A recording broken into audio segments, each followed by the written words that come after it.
Okay, here we are, and we are live right now. You are watching the Raw feed. I'm Gary Franchi. I will be your host, co-host for the remainder of God knows how long. Yes, we've been working out some bugs today. I think we got it all ironed out. Lots of crazy news today. Yes, the White House takeover has begun. Are you ready?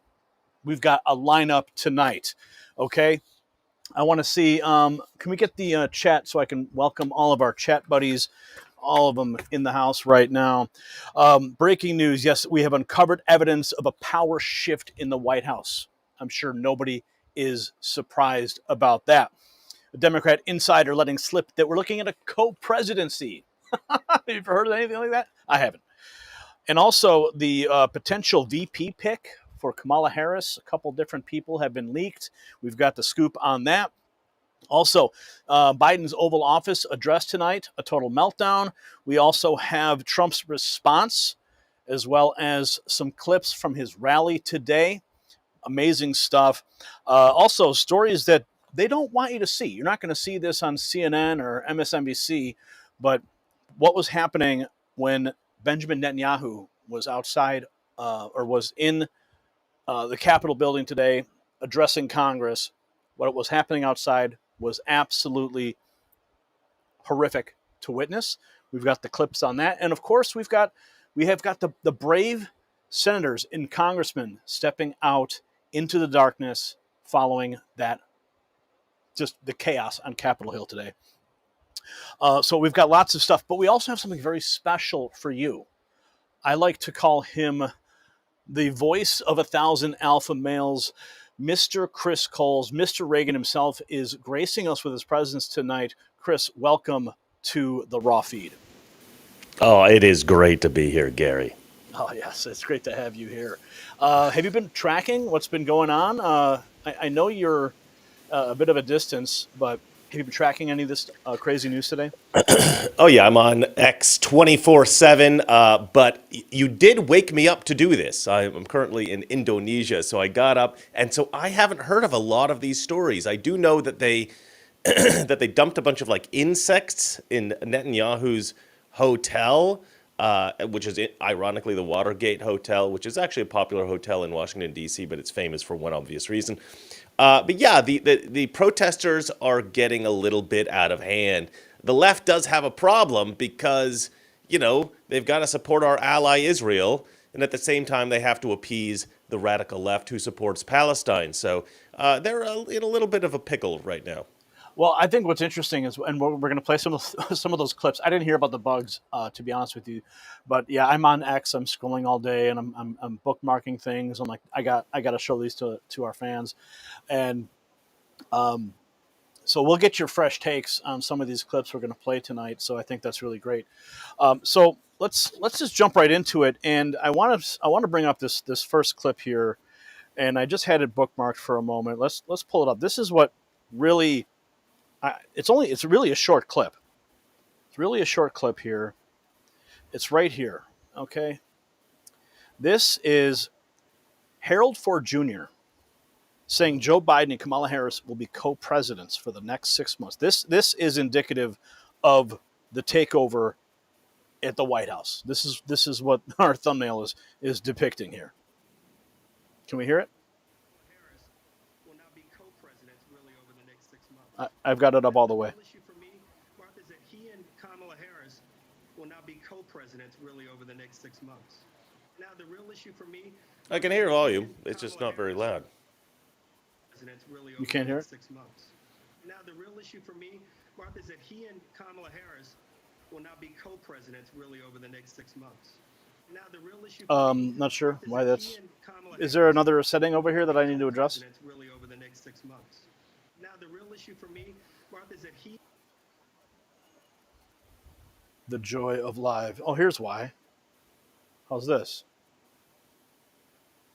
Okay, buckle up. Ready? This is going to be like blasting. Here we go. Ready? Now the real issue for me, Martha, is that he and Kamala Harris will now be co-presidents really over the next 6 months. Now the real issue for me, Martha, is that he and Kamala Harris will now be co-presidents really over the next 6 months. Co-presidents, Chris. What does that even Yeah. mean? You know what's weird is like, I was kind of shocked they picked Kamala because let's be honest, Joe Biden did not pick Kamala. Joe Biden did not decide to step out of the race. Joe Biden has no control over what's going on. There are these mega donors, as they call them, or maybe you want to call them deep state oligarchs. I don't know, whatever you want to say. But Democrat voters really don't get a choice of who their nominee is. Like everybody's saying, oh, the Democrats are now, they always say we need to protect our democracy. We need to protect our democracy. And the reality is they don't care about how people vote. They don't care about any of that. They choose the candidate on the left. Back in 2015, they chose Hillary. Back in 2020, they chose Joe Biden. They chose these candidates. The public didn't get a say in this. And now, has Joe Biden even been president at all? I mean, No, I don't think so. No, I think, I don't know. I said this from day one of his presidency that he's just a puppet, and they put the paper in front of him and he signs the orders, and that's all that happens. And, we found out after the disastrous debate performance and when they were circling the wagons that Jill and Hunter were basically, the gatekeepers orchestrating, his retreat, maintaining control in the White House. Of course, you saw him disappear with supposedly having COVID. I think that was just an excuse to get him out of the limelight so that he could try to digest the attacks that he was getting from all sides. Like you just mentioned, the selection of the candidate.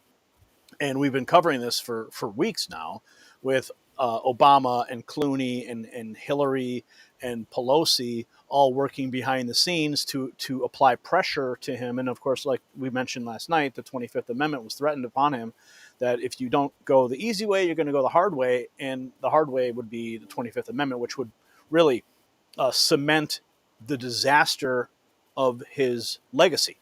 And then if you have that, then what happens? Again, it's a disaster of his legacy.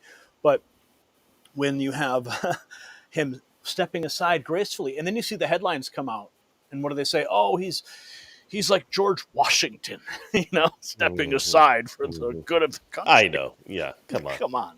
Yeah. No. Let me break down my theory real quick. This is why they hate Trump. This is why they love Biden. And this is why I thought for a long time they would never get rid of Biden. Although after the debate it became obvious, I think that it was actually necessary. And I'm actually kind of surprised it took so long for them to get him to step down. But in Washington, D.C., there's a lot of corrupt players. And a lot of corrupt players, there's a lot of dirt on these corrupt players. And so these corrupt players are controlled, right? They're compromised. Who are they controlled by? Is it the FBI? Is it other Democrats in Washington, D.C.? Is it China? We don't really know. They have people, though, who control them. And you want the person, if you are one of these powerful oligarchs, you want the person in control of the country who you have the most control over. And who did they have the most control over? Joe Biden. Why? Because Joe Biden took bribes from Ukraine. Joe Biden took bribes from China, from Russia, from Romania, from all over the world, all these corrupt countries. Joe Biden was taking money from them. So they have all kinds of dirt on Joe Biden. They could send Joe Biden to prison for the rest of his short remaining years, and Joe Biden does not want that. So they basically can just dangle this in front of him. Look, we could expose you. We could send you to prison for the rest of your life. You can send your son to prison for the rest of his life. They could probably send Jill to prison. They could probably send his brother to prison, his sister. So Joe Biden is basically the perfect puppet. He's perfectly controllable, right? Who did they? It's not just, you mentioned like the top tier of the family, but like they all had their hand in the cookie jar with all those LLCs. Exactly. I mean, like their dog was like the CEO. I'm just kidding, but that's basically what it is. Yeah, so many people involved. We know that this happened. We know that this family is corrupt. The only reason that they're not indicted is because there's no investigation. They refuse to investigate this because they would prefer to control Joe Biden than to put him in prison. But justice demands that he's put in prison. And let me just give you this a little bit of speculation. I put this on Twitter or on X. I don't know if everybody agrees with this, but this is my speculation. Look at what's happened in the news right now since Kamala jumped into the race, since Joe Biden dropped out. This is big news. This has saturated the media. There is no air for anything else. And you know what got buried? The fact that Donald Trump survived an assassination attempt. The man became an epic hero, a mythical figure, an American legend before our very eyes, and that news gets buried by Kamala Harris has jumped into the race. There's a little bit of an excitement, there's a flash in the pan, and I think they're going to learn from this, Gary. I think that before the election, I will say in mid-October, maybe late October, but probably mid-October, Joe Biden will resign as president, and Kamala Harris will step in, and this once again will saturate the news cycle. You won't hear anything about Donald Trump, whatever big news happened. If they time it just right, because there's probably going to be big news about Trump at some point or another, if they time it just right, they could bury whatever that news is and try to diminish the excitement about him. Now, do I think Kamala's going to win? No. I still think Trump is going to win. I think, obviously we have a lot of enthusiasm on our side. Nobody gives a crap about Kamala. She is the worst politician probably in history. She's got the lowest approval ratings of like anyone ever. Nobody likes her. She's a complete phony. So they need to do these little tricks. That's my take. That's my speculation. You agree? That's what I'm thinking. My observation to kind of dovetail into what you just said, and I've been kind of, because I go through the news every day, and I'm always watching how the narratives are flowing and how the narratives shift and how the media manipulates these narratives, because suddenly, like you just mentioned, all we were talking about was the assassination attempt of Trump. And then all of a sudden, the main conversation became Kamala Harris. And I said, this is really weird, because you have such a historic event. You have the Secret Service director getting grilled on Capitol Hill. The next day, she resigns. This is big, big news. But everyone's talking about Kamala Harris and, the 50 people she put into a gymnasium and the $100 million that she raised from these ghost donors at Act Blue. Yeah, exactly. Yeah. And they want the mainstream media, they don't want Trump in office. And again, I think the reason is because there's so many corrupt politicians in DC. And Trump comes from the outside. You got to understand. Trump comes from the business world. He doesn't come from politics. And Trump's been famous since the 1980s. So I think Trump figured out very early on, I need my business to be perfect. I need my hands to be clean, because if everything's not perfect, somebody could investigate me. I could go to prison, or they could control me or something. I think Trump copped onto this very early. So they don't control Trump, right? They can't bribe him. He's too rich. They can't extort him. He can't, blackmail him. He's too clean. And so he comes in from the outside to Washington, D.C., and what happens if he's president? He has access to every classified document in the FBI. He could bring in a team. Rudy Giuliani could lead this team. He could give them access to all classified documents, give them, clearance. They go in and they just explore and find out. They maybe look up everything on Nancy Pelosi, or maybe they look up everything on Biden. And then what happens? These people are done. And I think they're terrified of that. Oh, I think they're absolutely terrified, 100%. There is no question about it. And that's why you saw the lawfare, you saw the attacks, trying to bankrupt him, take all of his properties, raiding his house in Mar-a-Lago.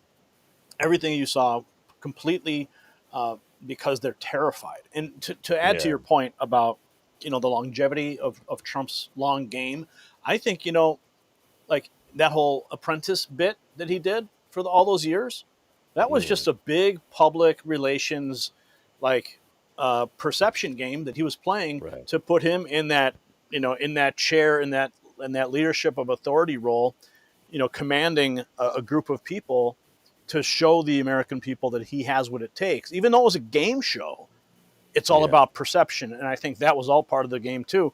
And I used to love watching that show. I loved watching that show. And then when Schwarzenegger came in and totally destroyed it. It was totally a mess. He could not handle that show. So much is happening, Chris, and I want to let me comment on what you just said before you do the thing, because I think you are so onto something there. I'd never really thought about that, and it may not have been intentional for the presidency. He may not have decided at the point that he started doing that show, I'm going to be president. But Trump is all about having leverage. I don't know if you've read the book, The Art of the Deal. If you read the book, The Art of the Deal, you understand why he wants tariffs. You understand why he speaks so kindly about Vladimir Putin or, Kim Jong-un or whatever. like the reason that he talks this way, and the reason that he wants the tariffs, and a lot of the stuff that he does is because he wants leverage in any negotiation. The man at his core is a negotiator, and he's one of the best in the world. And if you read his book, he says, look, negotiating is actually very simple. You just need to have something the other person wants, and you need them to want what you've got more than what you want what they've got. You've got to be able to walk away from the table and say, you know what, it's fine. I'm good, actually. And you've got to have that. And did you see that viral video where he's talking to the Taliban, leader of the Taliban in Afghanistan? They're going to withdraw from Afghanistan. And he says to the leader of Afghanistan, they're talking to it through a translator, right? And he says, okay, you tell him that, you tell him this. If we're going to withdraw from Afghanistan, we're going to basically leave. So you're going to be able to do whatever you want here. But if between now and the time we leave, you hurt one hair on any American's head, and I will kill you. And the translator kind of like looks at him like, what the heck? And he says, what? Tell him.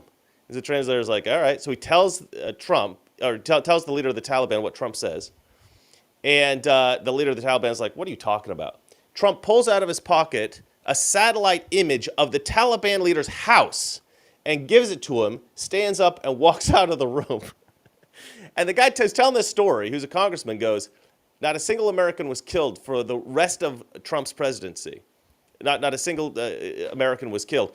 And that is Trump. You know, he knows what he needs to negotiate what he wants.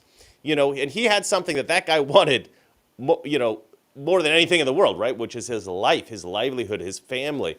So Trump knows what he's doing. And these people, I think that they are terrified of him, not just because he will have access to all their classified documents and everything, but he's brilliant. He's probably the best guy we could possibly hope for. And when he was doing The Apprentice, like you said, I think it's possible that what he was doing there was not just setting himself up to be president, although that's probably was in the back of his mind, but setting him up to do whatever he wanted to do in the world. Because he was already famous, he was already a billionaire, but what did that do? That show, becoming one of the most popular shows on television, gave him leverage. It gave him power to get other things that he wanted, right? Yeah. I think that's what he was doing. Speaking of global events, I want to just give a shout out real quick to one of our sponsors here, Global Gold Investments, because gold prices have surpassed $2,400 an ounce in 2024, reflecting a weakening U.S. dollar. As countries consider abandoning the OPEC agreement and U.S. dollar holdings, our national debt exceeds $36 trillion. Chris, did you know that? Central banks are buying gold to protect their reserves, signaling average Americans to do the same. Protect your wealth with Global Gold Investments, America's leading conservative precious metals dealer. They offer a 5-year IRA fee waiver program on qualified rollovers and exceptional customer service. Call the number on the screen, 888-700-4148, and receive a free portfolio analysis and the 2024 Insure Your Money Wealth Preservation Guide. Mention Next News for VIP treatment. Alternatively, visit the link in the description, IRAGoldproof.com, to begin securing your financial future, just as Donald Trump is about to secure the White House again. And speaking of the White House, Chris, have you heard about the VP picks? No, you know, I've been wondering about that. Because I'm like, somebody made this, I think it was on the 5, maybe it was Gutfeld or something. It is a brilliant observation. They go, you know, you don't tend to pick a VP who's as good or better than you because they don't want them to, you don't want them to outshine you. You want somebody who's sort of like, you know, a little bit less. But Biden picked someone who is the lowest possible form of political life that existed in Washington, D.C. So how the hell does Kamala pick somebody lower than her? That's going to be difficult. That's so funny. It's so true, though. That's brilliant. I thought that was brilliant. We got, if you can see the feed here, I'm scrolling along. This is all the stuff that we've got lined up for you guys tonight. It's a lot. I hope we can get through it all. But I want to get to the point that was made about here it is. Okay, this is from Kyle Becker. The Harris campaign has reportedly decided to settle on Josh Shapiro, the Pennsylvania governor, as her VP pick. I don't really know anything about Josh Shapiro, but I know Pennsylvania is a battleground state. And I was reading some of the comments from last night's show, and there was a lot of people saying that Josh Shapiro is absolutely garbage. There was even, you know what was funny? There was even a CNN clip, and I had kind of, I didn't bookmark it, but it was just like stuck in my head because one of the CNN pundits said that Yeah. Josh Shapiro being Jewish was a setback. It was like, oh, It's good, a problem. Yeah, a yeah. problem. It's a I was like, problem. wait a minute, really? Is that you're gonna you're gonna be stereotyping like that on CNN? Oh, we don't want him to be vice president. He's a Jew. Look, Yeah, no, but here's the funny thing. It actually is a problem for the Democrats. And why is it a problem for the Democrats? Because there's so many Democrat voters now, especially in colleges, protesting against Israel and have sort of become radicalized. They've become anti-Semitic. This is a real thing that exists in the Democrat Party now. It's crazy. Look, there are anti-Semitic people in America on both sides of the aisle. You know, if you go onto these like white supremacist websites, you will see people saying, you know, oh, this is all the fault of the Jews, you know, and all this kind of thing. But this has almost become mainstream now on the left. You know, it's not even like a small percent. It's not like a small fraction of like radical crazy people. It is like maybe 30% of the left now is like, oh, I don't know about him. He's a Jew. You know, like, where are we going in this country? It's completely crazy. And this is supposed to be the party of inclusion and acceptance, and everybody's exactly the same, and we love everyone, and blah, blah, blah, blah. I mean, it's always been BS, but they always say that, right? And now, yeah, and now they're the party of anti-Semitism. I mean, we should label them that. I think the Democrats should be labeled from this point forward the party of anti-Semitism. I mean, they were the party of white supremacy back in the old Jim Crow days, back before back in the slave times. So why would they not be the part of anti-Semitism today? Makes sense. it does. And I mean, look what's happening. This is a great transition. We'll get to the what's happening outside of the Capitol building, but I just want to scroll real quick here. See, these are some of the headlines on Drudge right now. Says he quit to save democracy. Dems finalized plan to nominate Harris before the convention. Okay, optimistic they have the first female president. Unprecedented Hollywood power base. Carville warns winning will not be easy. And Taylor Swift's bikini pictures. Which the ads are always hilarious. Even more inappropriate for adults. U.S. Canada. There was a point here. It is. This was at the top of Drudge. Liftoff. Kelly is the early VP. I favorite. heard this. Yeah. Mm-hmm. So it's interesting. Look at the picture that they chose to represent him here. Mm. You know, he's got. It's weird about his Kelly. Flight jacket. Yeah, he's kind of looking laid back and cool. But you know what's weird about Kelly? He looks like an infant. His head looks like the head of an infant. I've always thought that was weird. He's like an infant with weird looking ears. Yeah. Yeah, I can see that. But it's also interesting how Drudge Report has changed so radically over the last several years. You know, it used to be a really big pro-Trump site, and now it's just like every single headline is like leaning towards Biden and the Democrats. I don't know what happened to the site, but well, it's like I said about DC. I think what happens is they find some dirt on somebody, and then they can control them. Mm-hmm. That must have been what happened over at Drudge. I think somebody came in and said, look, and I think it's both the carrot and the stick, right? So they go, look, you know, like there's this old metaphor of the carrot and the stick, right? How do you get a horse to move? You either dangle a carrot in front of him so the horse walks after the carrot, or you hit it with a stick, right? And you get it to move that way. So how do you get people to move? You use the carrot or the stick, right? It's positive conditioning, reinforcement, or it's negative conditioning.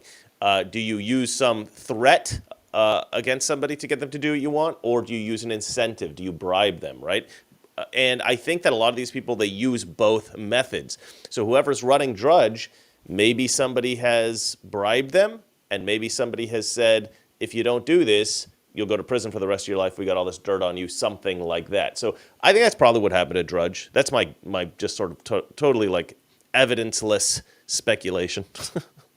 Brian, on the dashboard back here on my big monitor, can you bring up the chat in the tray next to the studio mode?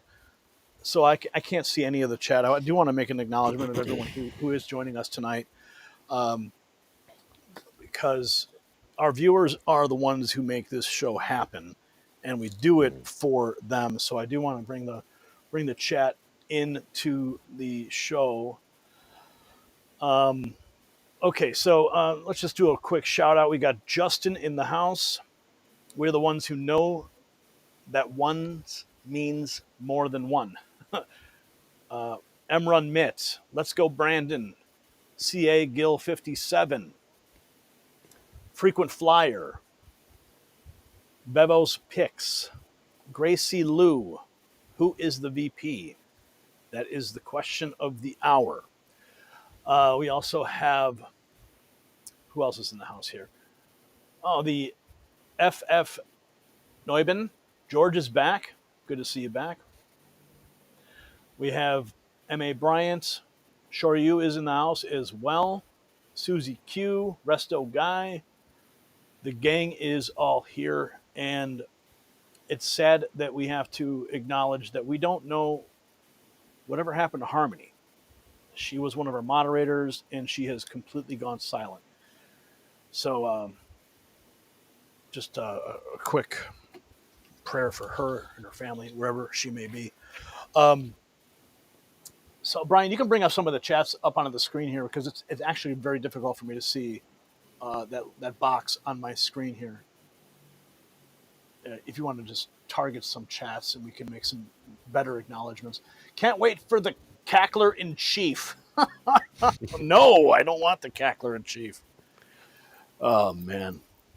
It's going to be a wild ride. No, I think she will become the first female president because I think at some point What? it's going to happen. I think that Joe Biden will step down. Because that's the reason, right? That's why you get this big news cycle is because if Joe Biden steps down before the election, Kamala Harris becomes president, at least for a few months. Okay. I can see that. Not a duly elected president, but she just kind of ascends to the throne. She will ascend. I think that's what they're going to do. I think that's how they're going to manipulate the news cycle. Is at some point Joe Biden will step down. She will become the next president of the United States, and we're going to have to just accept at this point that Trump is not going to be 47. He's going to be 48. Yeah, I've seen a lot of posts. John Rich actually made a post like that. He says Trump is not going to be number 47. Everyone's going to have to change their merch to say 48. Exactly. I said the same thing. I was like, the worst part about this is everybody's got to change their merch. It says 45, 47 now. Yeah. So this brings up the timing, the strategy behind this apparent power move with respect to this co-presidency angle that we've been talking about. Because Joe really, there was a report the other day where Joe was basically delegating all of his authority to different agencies. And he has the authority to do that. He can say, that as a power vested in me, I can go ahead and appoint this person to do X, this person to do X, and they have full presidential authority. Aaron says Joe is calling in tonight, but will be a recording better than nothing. Hey, yeah, Joe. That was an interesting thing to see him call in. A lot of people to that campaign event the other day. People were considering that it was an AI generated voice. I don't think it was, but you never know. The level of fraud that is being pushed on the American people these days is unlike anything that I've ever seen. I'm only 47, and I've been tracking, political stuff since the Bush years, and I've never seen anything like this. Well, it's the problem I find is that there's so much lying going on that now people think that they don't trust anything. Let's say the shooter at the Donald Trump rally, let's say that he was, in fact, a lone shooter, a lone gunman. That is possible, right? But almost nobody accepts that story because they just don't trust the FBI. They don't trust the Secret Service. They don't trust the government. They don't trust any of them, nor should they. And so now you have almost everyone online trying to figure out what the true story is. And we shouldn't have to do that. That's not our job, right? The media should be doing that for us. If there's something shady, which there's a lot of shady stuff that went on during that campaign rally, in terms of how do you not have a guy on that roof? That's the most obvious one, right? But there's a lot of things that people are going, what the heck is going on here, Yeah. It's too dangerous. We played a clip last night where you could, from the body camera, and that the cops were up there. The body of the shooter's down there, bleeding Right. out all over the rooftop. Yeah. And the cop goes, "Oh, hey," he points. He goes, "Hey, look at those windows over there. Go talk to Jeff. He's the one that took the Right. pictures of the guy." I'm thinking, Right. what? This guy Jeff over there, he was a sniper in one of those windows, and he took pictures. Well, why wasn't he shooting Yeah. bullets at this guy? You know? Well, the pictures that he's referencing are before the guy was on the roof with the gun. He had a backpack. But the funny thing is, immediately after she gives the sloped roof nonsense, everybody on X is like posting pictures of the snipers, the counter snipers, who were on a much steeper grade sloped roof. So like when you are the head of the Secret Service and somebody says, "Why did you not have a Secret Service agent on that roof?" Why do you say something that's so obviously BS? Why do you lie to the American people? That's your first instinct, is to lie to people? Okay, no wonder everybody thinks that there is some kind of conspiracy going on. No wonder people think that maybe the Secret Service was involved in at least facilitating Donald Trump's attempted murder. And even if you guys aren't directly involved, even if this was a lone shooter situation, how was he radicalized? Well, it was because of all the BS that is spread through the media. You've been lying about Trump for whatever it is, 7, almost 8 years now. So, yeah, everybody on the left is don't forget complicit. the algorithms being shifted to lift up authoritative voices by amplifying all those lies. To diminish us. Yeah. We're not allowed to tell the truth. All I do, listen to me. Okay, my show's called Mr. Reagan, all right? If you're not subscribed, subscribe to my show. Yeah, a little pitch there. But all I do on my show all day, every day, and I talk to Sebastian Gorka about this also all the time. We talk about this all the time.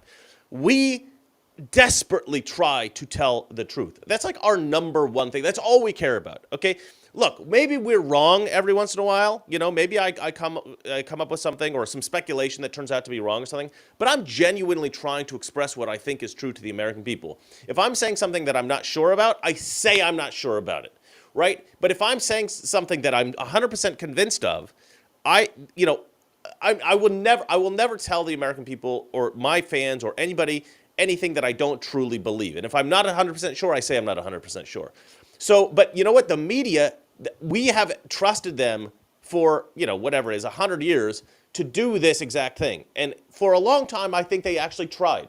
But something happened, in the last 20 years or something like that, where the media just said, you know what? We don't care anymore. We're not going to tell the truth. What we're going to do is tell you what we want you to believe.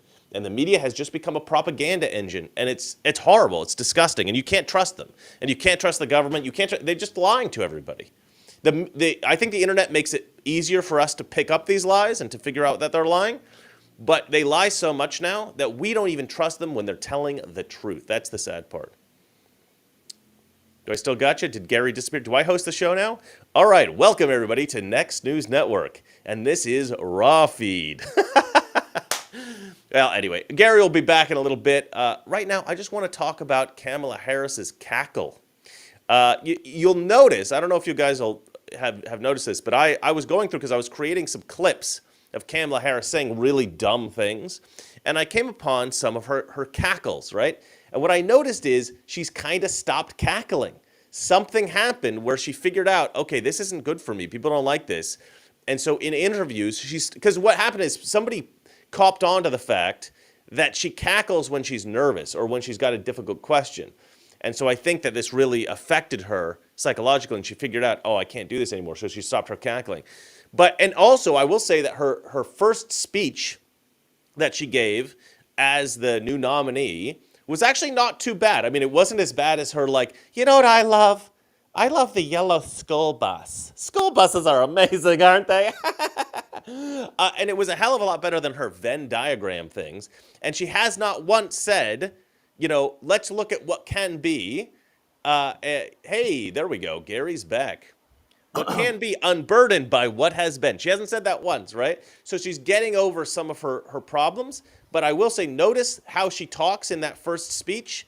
She talks like Barack Obama. Did you notice that, Gary? She does this whole thing, we're going to make America better.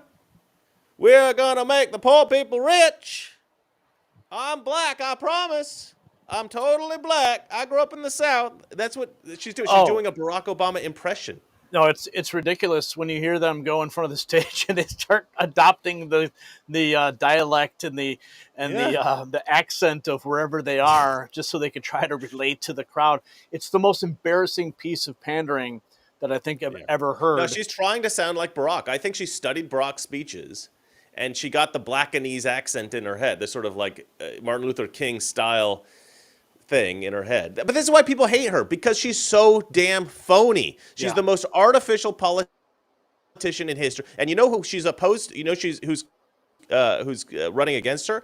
The most authentic yeah, politician ever in history. I mean, yeah. Donald Trump just says what he thinks. He does not care how he looks.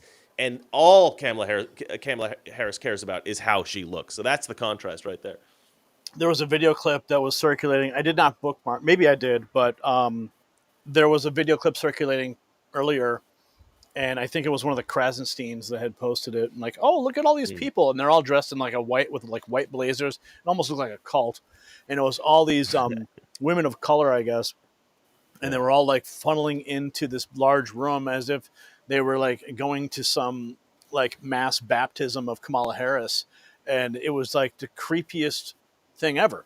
And when I Yeah. see these moments and I see people like praising these moments, all I can think of is that it's astroturf, right? You got, Yeah. if this is one organization, they talk to the people at the top and they say, bring all your people in at this date, this time. We'll send the buses and you can bring them in, and we're all gonna cheer and rah rah for Kamala. And then the cameras capture it and they project this visual to CNN and MSNBC. See, It's look so at all the funny. people. Everyone's clapping, and but it's all manufactured. Yeah. No, no. Did you see that thing where she's in like a high school gymnasium, right? Yeah, Like, I yeah. mean, that's where she gave the speech that I was just talking about. So she's in this high school gymnasium, and they show video footage of it. It's all completely packed, and it's like, well, that's pretty good. That's better than Biden. It's not an actual. They called it a stadium, but it's really a high school gymnasium. But it's not like a Trump style stadium where you have like, it's like a freaking football game, and everybody's like, thousands and thousands of people. It was Kamala Harris. It was this high school gym. It was as packed as she could get it. But congratulations, she packed it okay. But like, I think the reason that is really artificial in my mind is because I don't think that was just a natural congregation of people in the local area, like what you'd get with Trump. I think they specifically reached out to people within, I don't know, say like 100-mile radius, and were like, we will bus you in if you come to Yeah, this event. They probably absolutely. flew people in from other parts of the country just to 100%. come to this event. So I think that even that was completely manufactured and phony. Oh no, no, that's exactly what I said last night. We analyzed the footage and we looked at all these people. I'm like, these are probably all like union members that were all bussed in because they had to go do it for part of their union whatever. Yeah, Their yeah. There's union something they obligations. got those people, yeah, obligated to come. I don't think that was a natural congregation of people that just wanted to see Kamala Harris. Kamala Harris has never filled No, a high school classroom, much less a it's gymnasium. astroturf. It is phony, and it is all smoke and mirrors, 100%. But I do want to. I got this clip ready up here to play, and this was posted by RNC Research just about 9 hours ago. And I think it was. I think. Well, let's just play it. I'm not sure if it was a newer or old clip. Maybe they pull up something, but let's get this clip queued, Brian, so we can get everyone to watch it here with us.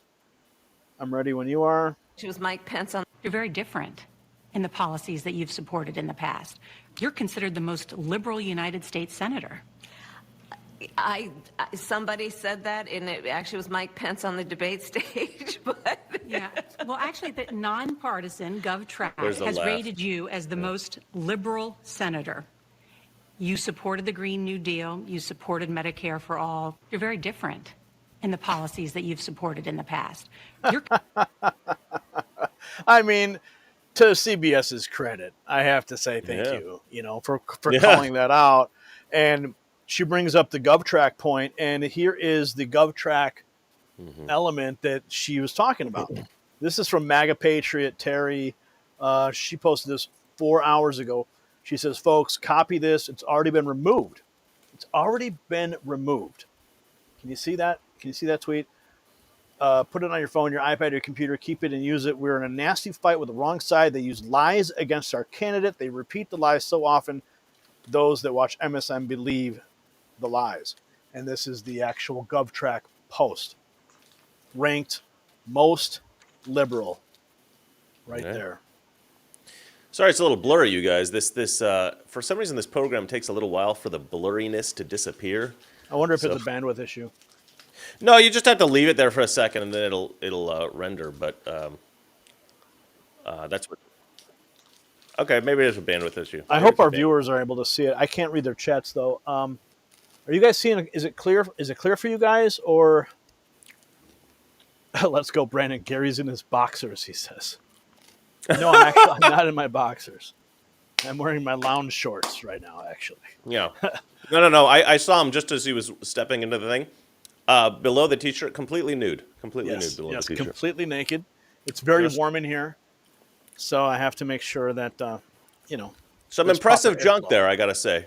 Some impressive junk. Thank you. I was amazed. From one alpha to another. So from one alpha to another. All right. Okay. Speaking of keeping cool, I do want to talk about the heat of summer. AC bills are reaching record highs. 20 million households behind on their power bills. Power companies showing no sign of lowering prices despite the strain on consumers. Slash your AC bills with this innovative mini AC unit. It cools any room in minutes. It's portable, perfect for home, office, and camping. Provides up to 25 hours of cold air. This device could be a lifesaver during heat waves and blackouts. The cost savings in the first month alone will make it pay for itself. Visit Easy Summer Cool. The link's in the description, or click the link below for up to 60% off. Enjoy a 60-day risk-free guarantee and fast USA shipping. And a true story, last summer, my air conditioning went out, and I had this on my nightstand, and it actually cooled me off so I could sleep. I'm a hot sleeper, and this thing saved my ass, literally. And now we've had such a hot summer, both my air conditioning units just went out. The first floor and second floor, we just had a repairman out today. Thank God we have a home warranty. But, man, it was going to be like a $7,000 bill. And anyway, that's my life.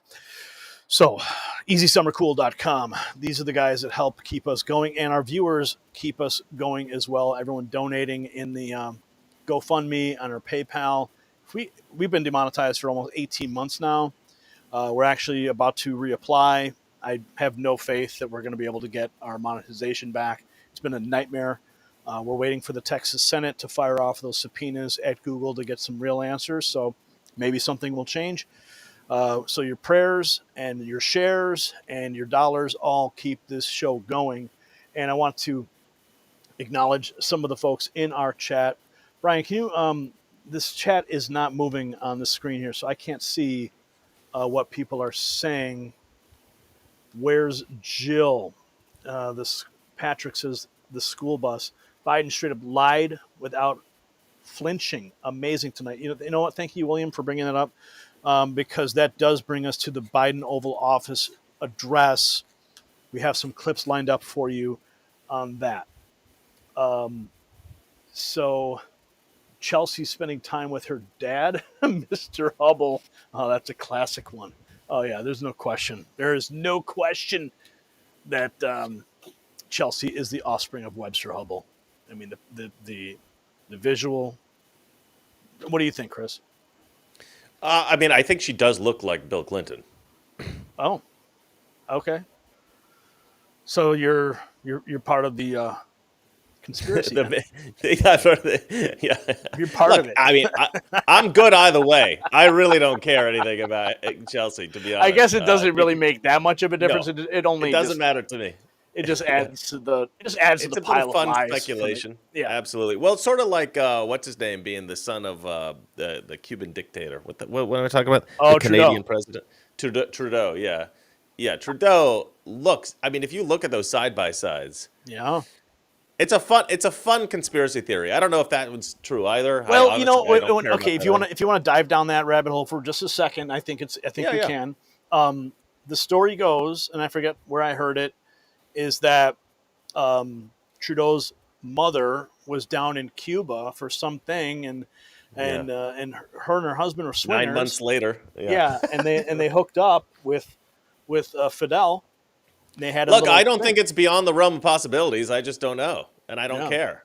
That's my biggest problem is that I don't care. So I'm never gonna uncover this mystery of Chelsea Clinton or Justin Trudeau Well, because you know, don't give a Chris, crap. That's the Chris, problem. there's Yeah. one person that could figure this out. Maury Povich.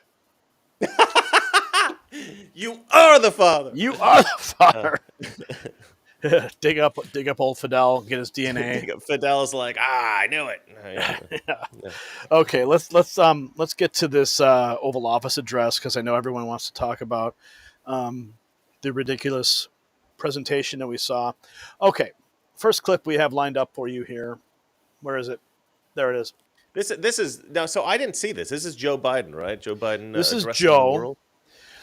saying that he had to save democracy by basically let his own Okay. party stage a coup. Yeah. Okay. This is Colin Rugg posting this, and he says, just in. An orange President Biden struggles to pronounce his words while reading from a teleprompter in the Oval Office.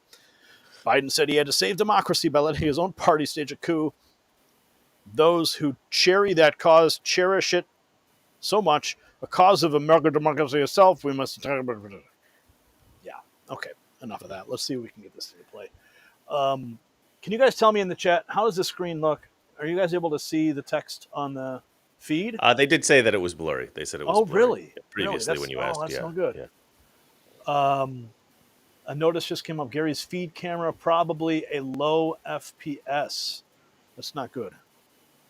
Low FPS. Interesting. The truth, the sacred cause of this country. And the truth, the sacred cause of this country is larger than any one of us. And those of us who cherish that cause cherish it so much. A cause of American democracy itself. Must unite to protect it. You know, in recent weeks, it's become clear to me that I need to unite my party in this critical endeavor.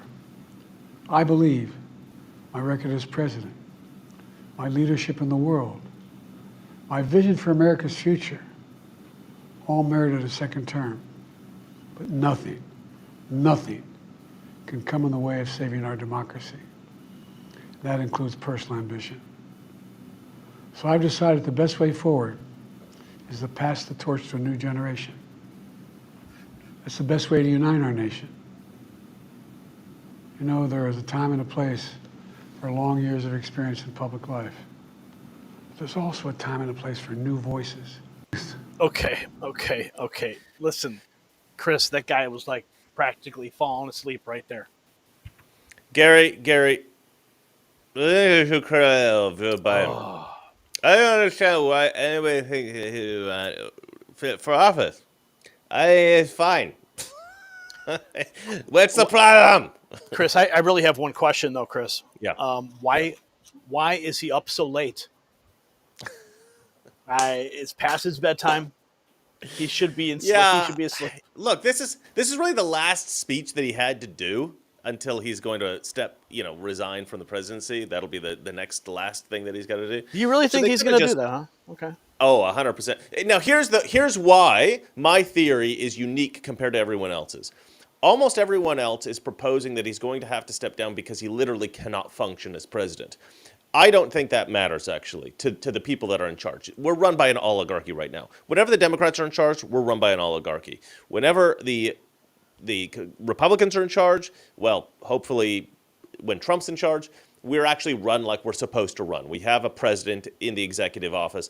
So, but in this particular case, the reason I think that he's going to step down, it has nothing to do with him not being able to run the country. It has everything to do with this being a political tactic.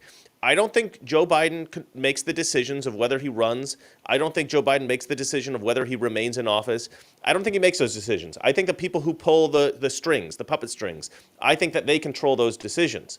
So Joe Biden at some point will be told, look, we've got to make headline news. Kamala Harris, first female president. We've got to knock Trump out of the news cycle. And this will be a big, deal for the election. So Joe Biden, you're going to be forced to step down. Joe Biden will have to do it. We'll get another speech like this. It'll saturate the news. Whatever Trump has done to make news, that'll be gone. and all we'll be hearing is Kamala, Kamala, Kamala for the last 2-3 weeks of the campaign, and then there'll be the election. I still don't think Kamala's going to win, but I think it's a tactic that they're going to use.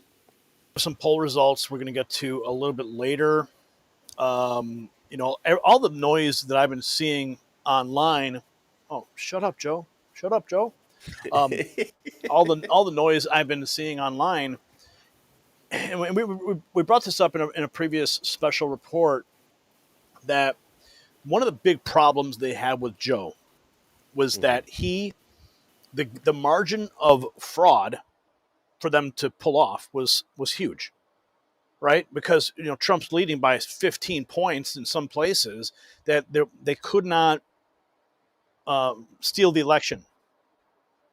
Yes, we would beat the cheat. So they needed to reduce that margin by bringing in someone else. And of course, there's a lot of polls that are showing that Kamala is just getting wiped. There's still double-digit numbers with Trump beating her. But at the same time, and let me see if I can pull up that one poll. And I know I have it here. Here it is. Okay, so this is one poll. Says she's going to lose. Do Americans approve or disapprove of Kamala Harris? Now, let's see if we can get that in there. Okay. Right. Disapprove 51, approve. Those are significant numbers. Still. No, I think she had the lowest approval rating in the history of any vice president, as long as they've been doing these polls. So here is another one. 19 points still. Yeah. Yeah, and if you look at the betting, if you look like predict it, like the betting markets, Trump is destroying Kamala Harris. I don't think it moved. I think when it switched from Biden to Kamala Harris, I don't think the betting markets moved at all. I think they were just like, oh, okay, so it's a new. I mean, the Democrats are kind of cut and paste at this point. I don't think there's anyone. Actually, I got a text message on that. Brian, put us both up on screen here so I can find this text message that I got from Zach Voorhees. This was right after. Zach, Zach sent me this message. hey Zach, if you're watching. Oh, this is on a different phone. Yeah, it looks Sorry. cool. Well, look. I actually think that Kamala Harris is a sacrificial lamb. And Gorka hates that I say this. Okay, so Sebastian Gorka gets mad at me for saying this because his whole point is we can still beat the cheat if everyone votes, right? And so, but we can't say that Trump's got it in the bag after the debate. We can't say that Trump's got it in the bag after the shooting. But I think it's important to tell people the truth, which is I do think Trump has this in the bag, but that can go away if we don't vote, right? So I do think that we need to keep telling everybody you have to vote, you have to vote, you have to vote. And like you said, we've got to beat the cheat. However, I think that the Democrats realized, especially after the shooting, and AOC got mad about this because somebody had come out, a top Democrat official in Washington came out and told a major publication, I don't remember what publication, but they came out and they said, we have resigned ourselves to a Trump presidency. We know Trump is going to win. I remember hearing that. I made this really angry rant video where I was swearing a lot. If you want to see Mr. Reagan swear a lot, go check out my YouTube channel and subscribe to Mr. Reagan. And check out that rant where I'm screaming about AOC. Because she calls Trump a fascist in this video. And this is the day after the shooting. And I'm like, what? Really? Okay, if this guy really is a lone gunman, why the hell do you think he shot at Trump? It's because you guys kept calling him a fascist for the last 7 years or something. And now you're calling him a fascist the day after he gets shot, you stupid bitch. I was pissed. I said way worse stuff than that. I was so pissed at this girl. I mean, what an idiot, the next day. But anyway, I lost my train of thought. I was so angry. But the point I'm trying to make is the reason that the reason that AOC made that comment about fascism, we want fascism back in the White House, is because she was saying that you cannot resign yourself to a Trump presidency or you're resigning yourself to fascism. That's why I got all mad at her. But the funny thing is, why was she writing that post? Well, because Democrats in Washington have gone, you know what? I think it's over, guys. I mean, if you watch the Joe Biden debate, it's over. If you watch Trump get shot, it's over. He's now an American hero. How the hell do you compete with that? And how do you compete with that? You cannot, right? So I think when they picked Kamala, I think the reason they picked her is because Kamala is someone that they know they will not want to run in 4 years. They could run Hillary, they could run Newsom, they could run, Big Mike. There's a lot of people they could run for president in 4 years, and they don't want to destroy their chances by running them against an American hero this year. They know Trump's going to win. They know it. Do you think there's any stock to what Roger Stone has been predicting for years now, that they're going to What's that? bring in Michelle Obama? Well, that's why I said Big Mike. They could bring in Yeah. Big Mike. I don't know. Look, I don't think that Michelle Obama would actually be a good politician, and the reason is because I've seen her speak, and she just doesn't have the gravitas of somebody that needs the gravitas you need to run as a political candidate. There is something that you need. There is some kind of, like, Obama was really good at this, right? Obama would get up and he would speak, and he would do his little thing, and everybody would listen. And he sounded a little bit like Martin Luther King Jr., but not exactly. But he had this sort of rhetorical style that people liked, right? Obviously not the people that watch your show, but a lot of people liked him. And he had something that was likable, right? Kamala Harris does not have that. That's why I think it's almost impossible for her to win. There's nothing likable about her. She's about as likable as syphilis, was what I posted on my thing. And I'm pretty sure she has syphilis, so the irony, right? Speaking of syphilis, I want to bring up a clip here with Joy Reid. And this is a Heritage Foundation. Brian, bring that clip in here. MSNBC host says President Biden's Oval Office address is an opportunity, ready for this, to erase the memory of the last 4 weeks. What? Right, exactly. Yeah. Unfortunately, Well, Americans have been suffering from crippling inflation and a border invasion orchestrated by the Harris-Biden administration for 4 years. So let's, Brian, can you transition that in so we can play this clip? Where are we at? There it is. Yeah, okay, let's see here. that. Brian, I think I have a solution, too, for this blurriness. Maybe we run this through an SDI later instead. And for him to, I think that this is a moment to be reminded of exactly who he's always been and exactly who he will always be. Yeah. And for him to sort of, through his deeds and through his words and through his speech, kind of erase the memory of the last 4 weeks. I think that this is a moment to be reminded of exactly who he's always been and exactly who he will always be. Yeah. And for him to sort of, through his deeds and through his words and through his speech, kind of erase the memory of the last 4 weeks. Erase the memory. That's all they do on the media, is they try to rewrite history, erase your memory, tell you that up is not up and down is not down, and the sky isn't blue. Mm-hmm. Yeah. No, I mean, it's funny because did you see this whole scandal about how Axios was saying that conservatives are trying to gaslight everybody and say that Kamala Harris was the border czar? And then on X, everybody posted, Axios, it was you who originally called her the border czar, you morons. And people people have the evidence, right? They're sort of posting the screenshots from the articles in Axios that said Kamala Harris was appointed border czar. And Axios had to come out and be like, oh yeah, actually that's true. Whoops. It was ridiculous. And Kamala Harris, look, do you want me to tell you about the border situation real quick? I can tell you, because I'm doing a video on this. It's going to come out tomorrow. Or, yeah, I guess tomorrow. But basically, the border czar situation, so we kept hearing when Kamala Harris went down to Central America, she kept talking about how, we need to find the root causes. The problem with immigration is the root causes. Nobody knew what the hell that meant, right? And she kind of would try to explain it by saying, well, people are coming here because they're living in poverty and it's difficult for them, and so they're coming up. So we got to figure out what those root causes are and try to deal with that.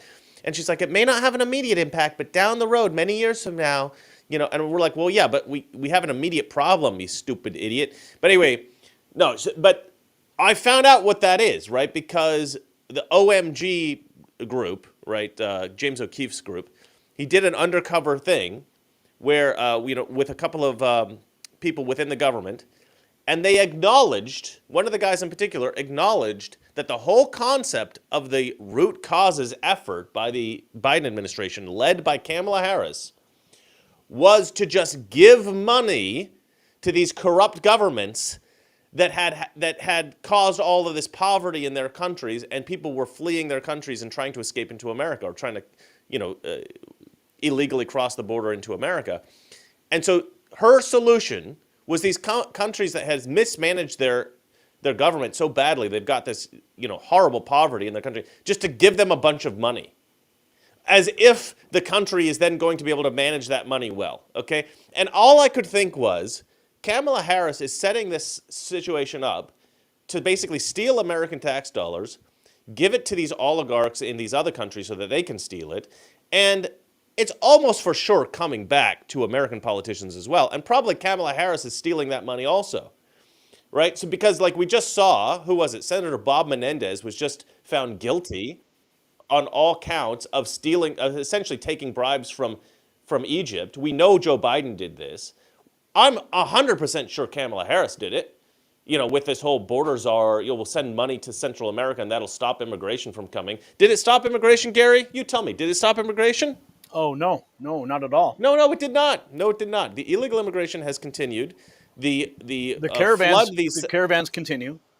Caravans continue. Sending Central American countries money didn't seem to do anything, Kamala. It just lined the pockets of politicians, probably yourself included. This was all scam, and Kamala Harris was at the top of it. Root causes, everybody. Root causes. Yeah. Don't come. Don't come. Don't come, Chris. Oh, I'm going to come. You ever see that meme where they use the Kamala clip, and then there's this clip of Trump, and he's like, "I'm gonna come." or what about the clip of Joe who's saying, "I'm coming into the back room" or something? Oh, I haven't seen that. Oh, I gotta send me that. He was on stage at a rally. It was I believe it was right after the debate, and he's trying to assure everybody he's coherent, and he says, "Now I'm gonna come in the overflow room." That's what he said. "I'm going to come in the overflow room." And then you got to send me that. And it's great. And then everyone started to make memes with this liberal guy, Harry Sisson. You've probably seen. Yes, Harry Sisson. Yeah. I mean, after I've been on X for a while, I'm starting to see all these different trends and just people trashing this guy all day long. It's so funny. Oh yeah, this poor guy Harry Sisson. I mean, he's because they pay him actually. They pay him to be a sort of a shill for Joe Biden. Yeah. One of the funniest videos is him coming out going just before the debate between Trump and Joe Biden, and he goes, "You know what I heard? I heard that Donald Trump hasn't even prepared for this debate.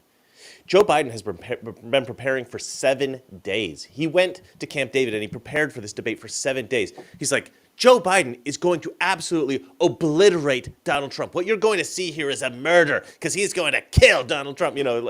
All this hyperbolic, bullcrap. I mean, and so people started putting reposting that after the debate, whoops. Yeah. Yeah, time to retract that. Time to delete that video off of your TikTok feed. Delete. Yeah, no, the guy's all in for Biden. It's ridiculous. Speaking of reactions here, we have, and I really apologize, guys, because of the blurriness of the feed. We're going to work on that for future shows. I guess it is blurry, but it's Donald Trump's reaction. He says, "Crooked Joe Biden's Oval Office speech was barely understandable and so bad." And we do have some clips from Trump at his rally. This is actually a photograph of Trump as he was departing Charlotte, North Carolina today on Trump Force One, and he was actually watching Biden's address in the plane. This is a picture of the rally. I really apologize just how bad the resolution is. But look at this this place is packed to the gills. Wow. I mean, this place is absolutely packed. Okay, that's not a high school gymnasium, my friends. That is a straight up stadium packed all the way up into the nosebleed. Look at that. They'll actually, there was a photo that somebody posted of a small section of that arena that didn't have anybody sitting in it. And they're like, look, Trump can't even pack the arena. And it was pretty funny because it was obviously like a photo that was taken either before people got there or of a completely different event or something like that. Because, yeah, if you look at these broad pictures, these big wide shot pictures, it's very obvious that people love Trump. People want to go see Trump. There's no contest between the popularity of Donald Trump and the popularity of, say, Kamala Harris, which is ridiculous. Here's the Proud Army Brats post of Clay Travis wrapping up. He had to drop out. Trump knocked Joe Biden out in a debate for the first time in American political history. For 27 days, Joe Biden tried to get back up off the canvas and convince people that he hadn't actually been knocked out, and he was never able to do it. And so this is the end of that era, that 27 days as he fought and scrambled to try to get back up.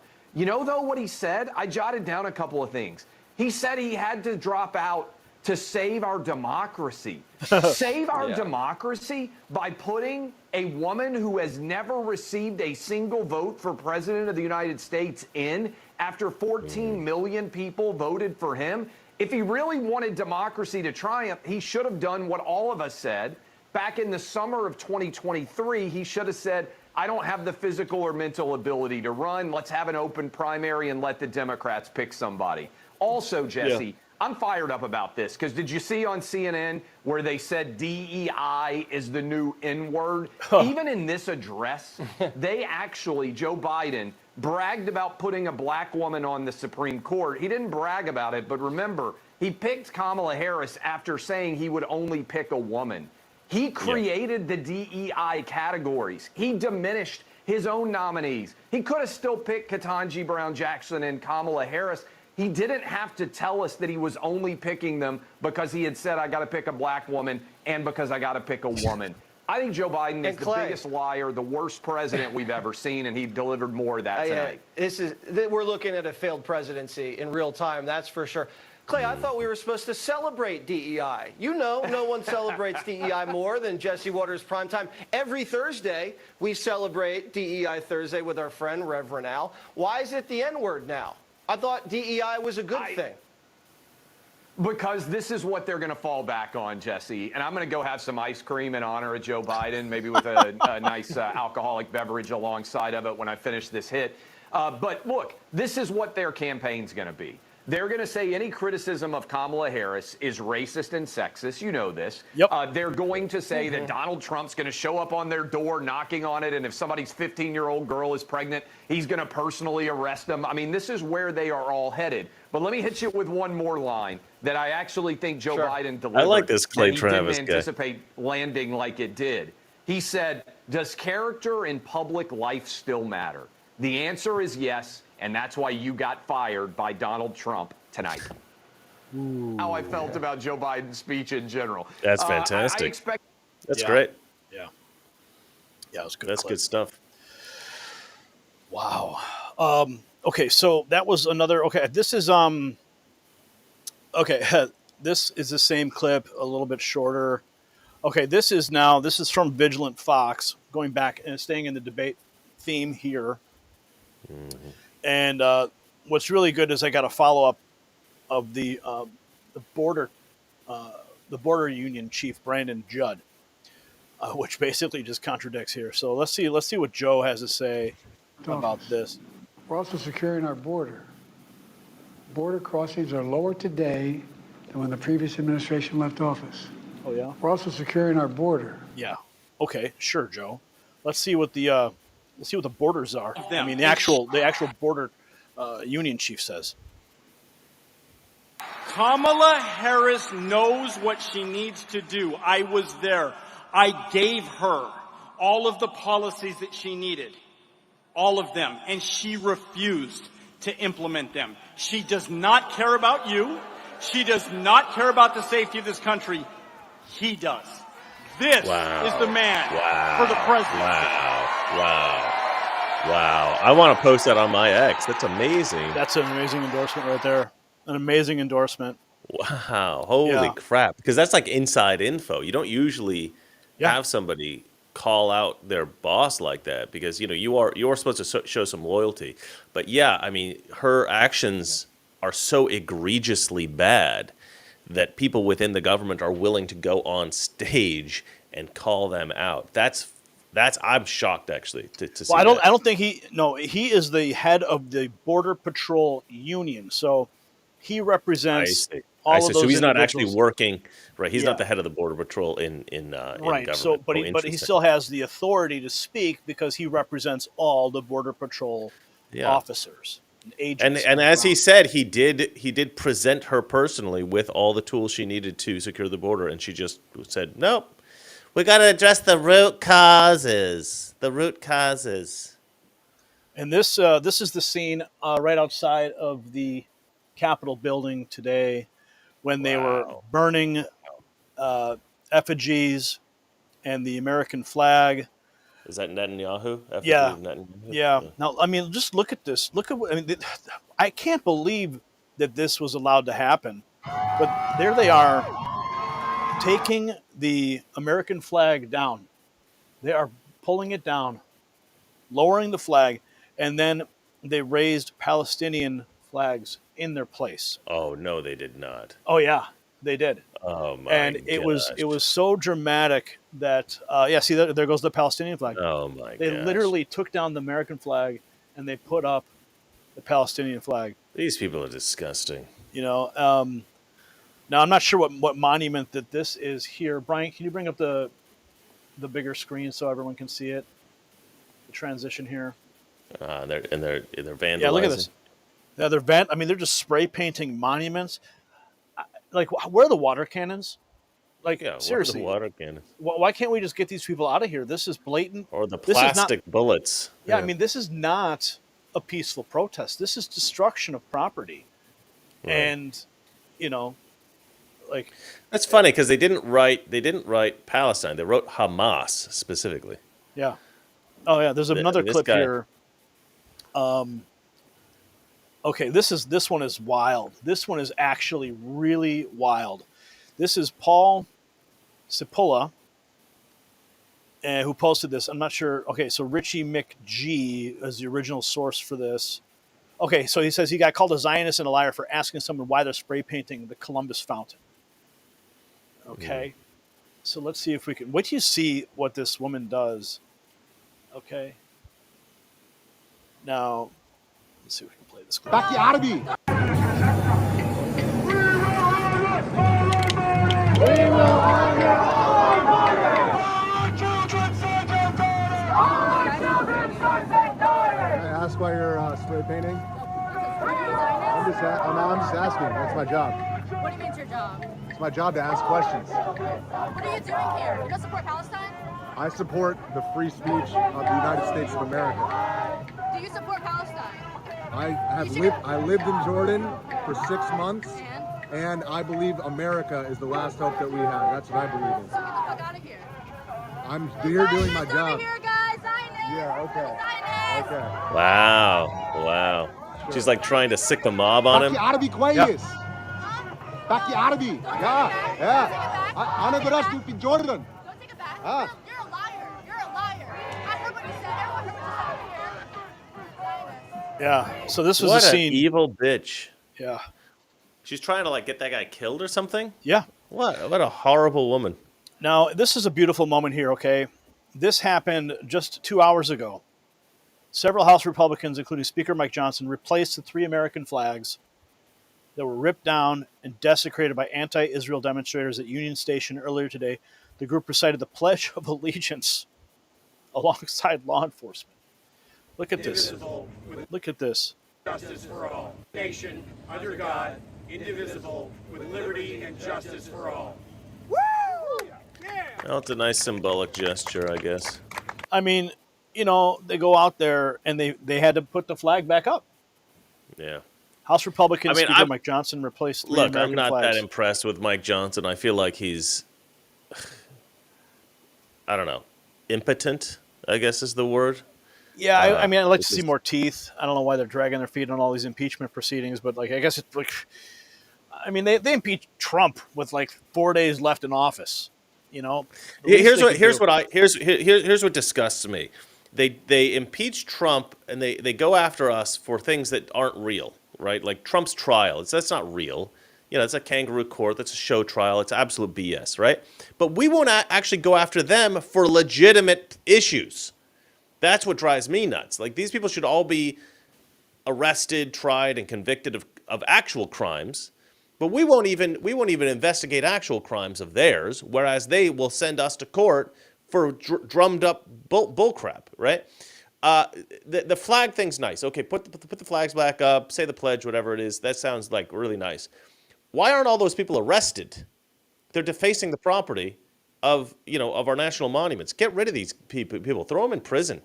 At least for a couple of days, at least, something. Charge them with these crimes. Slap them with a fine. Well, Chris, Chris, hang on a second, Chris. I mean, Kamala Harris will just bail them out. Yeah, well, that's a real. I mean, I'm sure you guys heard about that. Yeah, during the Black Lives Matter protests, Kamala Harris, her staff was donating to this fund to get to pay the bail of the people that were arrested at these protests. These were people who were not. These were people who were committing crimes. They weren't just peacefully protesting. And I think Kamala Harris herself may have recommended that people donate to this campaign. She tweeted it out. Yeah. She said, "Go donate to this cause and help us." And at one point, she said they're never going to stop these riots. These riots are going to continue until Election Day. And she's talking about, I think, the 2020 election, right? Yeah. They're going to continue. They're going to continue, and they should continue, is what she said. Oh, really? They should continue. People should riot because why, Kamala? Because why? Because black people are so oppressed in America. I just like that whole lie just drives me crazy. It's always driven me crazy. Let me get your take on something. It's the only thing that the Democrats have now. Yeah, go for it. Let me get your take. With respect to Trump getting into office, we saw what happened in his first 4 years. That was a relentless assault on him. The Russia collusion hoax, the two impeachments. At least now we have a razor-thin margin in the House. And if we can get a lot of down-ticket Republicans to get a bigger majority, maybe hopefully even take the Senate, who knows? Yeah. At least we would have some protection from the next phase of attacks that will come down from these people. Because, I mean, what's to stop them from filing more articles of impeachment against him again? I mean, they filed articles of impeachment against Trump the first day he was in office. Now, of course, those didn't go anywhere, but I mean, it was a symbolic legislation. But what's to stop them from what's next? If they couldn't kill him, they couldn't put him in jail, they couldn't bankrupt him. Now now their worst nightmare is here. He's now the president of the United States. What happens next? What's the next stage? Okay, well, my theory, black magic, yeah, for real. Yeah. They tried that actually when Trump got COVID. It became popularized on Twitter. I'm not kidding. Some kind of ancient curse, or I don't know if it actually was an ancient curse, but people thought it was an ancient prayer to Satan to try to kill Donald Trump. This was like a real thing that had trended when Donald Trump had COVID. They were trying to curse Trump so that he would die. Yeah, look into it. It's completely nuts. Yeah, people on Twitter are crazy. People, it was Twitter at the time. It's X now. But look, this has been my theory for a long time, and I've presented this theory to very serious people, and they've said, you know what, it's possible. And it's one of my more outlandish theories. It's totally speculation, by the way, guys. Okay. But I think it's possible that, because the left has said for years, Donald Trump is an authoritarian. Donald Trump is he's going to be a dictator, right? He's going to take away your rights. On day one. On day one, a dictator on day one. He's going to take all your rights away. He's going to create more power for the executive branch, right? Now, I started to think about how could you actually do that? How could you actually force Trump to become the guy that they keep saying he's going to become? Because they would love it when Trump became president, they would love it if they could somehow prove to everybody that they're right. Because Trump was president and he was not a dictator. So how do you prove then that you've been telling everybody the truth for all this time, even though you've been lying to them? Well, you've got to force Trump's hand. You've got to do something that forces Trump to take on more power as the president and to become the dictator that you promised America that he would become. And what would force Trump to take some kind of executive actions, to take more power, to maybe declare martial law, something like that, right? Declare a state of national emergency. Well, it would have to be nothing less than a major terrorist attack, bigger than 9/11, maybe in multiple locations at the same time. And the media could then say one of two things. They could either say Trump's incompetence caused this, or they could say, which I think they would say, is that Trump did this to try to improve his own numbers. Trump conspired to assist these terrorists in this terrorist act so that people would rally behind him, right? They will probably say that if what I speculate happens. But it does not occur to me that the deep state is unwilling to do such a sinister act. I think that they are capable of it. I think that they could they think they could do it, and I think they could even get away with it. So we have to be vigilant of this. And I think if enough people think about this and hear about this, and it's reported by enough people, this potentiality, then probably they would be afraid to do it because it won't work.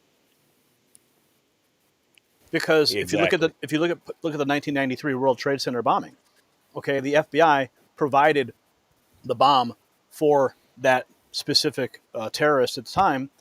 And then, of course, you look at the events of 9/11, which I still question the official story for that day. And if you look at the Whitmer case, that one's proven. Yeah. The Whitmer case is proven that the FBI set those guys up. I mean, these guys got out of that because it was entrapment. It was proven to be entrapment. So we know that they're doing this stuff now, that they're involved in these plots and these schemes. And think about how the border's been open for so long. Yeah, exactly. How many terrorists do you think were capable of getting through there? Now, I will say that, okay, that's the most extreme theory that I have. There's a lesser theory that I think is also plausible, which is that I think they've been setting up the American economy to collapse for maybe a decade, maybe 2 decades. You know, they've been setting up the American economy in such a way that I think the powers that be could do a couple of things that might be a little bit complicated, but they could actually force an economic crash. I think that they could do that, right? And so, yeah.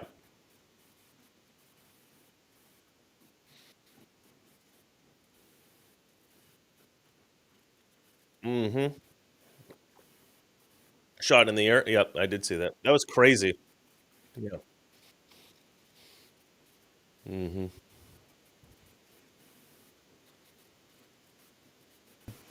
And what he said. And he's in his prophecy. Now, you know, take it as you will. Tales. I'm sorry? Somebody in your chat goes on my chat all the time. Eerie fairy tales. I just want to do a shout out. Nice. She's pretty cool. She's cool. Yeah. So he was nearly spot on with the assassination attempt. And then he goes on to say that there's this massive resurgence of patriotism and Trump wins the Oval Office. He returns. But then he says there's a massive economic collapse unlike anything that we've ever seen. Yeah. Now, that's always in the back of my mind. You know, just the words that he said. You know, I'm a Christian. I do believe in prophecy. I believe in the scripture. I believe in the end times and all these things that are unfolding before us. And there are people that I believe God still talks to and delivers words. I mean, I've actually been healed personally. Many years ago, I've had words of prophecy spoken over me in the past. So, like, I know that these things hold weight. So I hold that in the back of my mind when I think about that he was spot on with one point. Now, what happens? Okay, Trump wins. Okay, now he's got 2. He's already 2 for 2. What happens? Well, listen, next? I have come up with my theory about the potential economic collapse totally independent of this guy. I did see the video of the ear thing. I didn't hear him say about the economic collapse, but I will say that, like, my theory about the economic collapse is completely independent of this, just because, you know. Well, that's what I'm saying. It's like what you're saying lines up with what he's saying is almost a pre-verification. The reason I thought of it is because it occurred to me, like, not every Democrat seems to be completely against Trump being president at this point.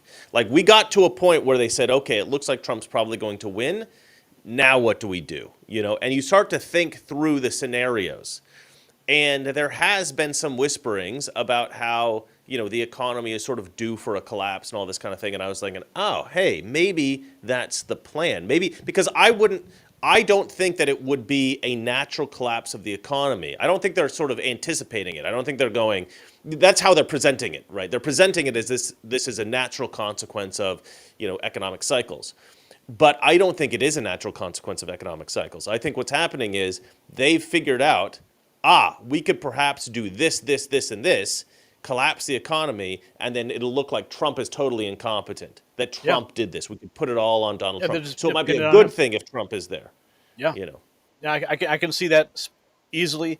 I think that the terrorist attack is certainly something that is plausible with the open border and all the people that are coming across from, all the terrorist nations flooding in. If you watch any of Ben Bergquam's work, that guy's doing amazing work down at the border, and the stuff he's uncovering. And he came and spoke at an event in town, and I went and saw him, and he brought with him all these passports and IDs of people that are from all these different countries. It's not just like Mexico, or Central America.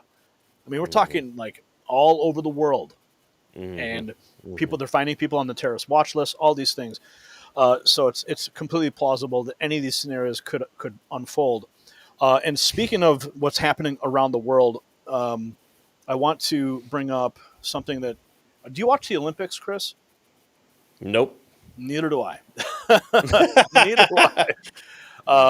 It's like when I'm sitting and I'm like watching TV and I'm like seeing all these ads for the Olympics. And did you know? I saw this today. Snoop Dogg was the guy who carried the torch. Did you know that? Really? Snoop Dogg carried the torch? That's crazy. Snoop. Yeah, no, it was actually like a really big blunt, I think, that he was carrying. So that's too funny. But there was a clip that I wanted to play for everybody, and we're going to get. I feel like the Olympics was better when it was every 4 years. Now that they've done like every 2 years is the summer and every 2 years is the Winter Olympics, I think it's less. People have less enthusiasm. Okay, Brian, bring up the feed, the vertical feed, not this one, the one with the feed in the middle. Yeah, that's the one. Okay, so this is day one. The stuff that I'm seeing, the crime, with all the migrants that are going into France and going into Europe, and the outrageous migrant crisis that they're having there.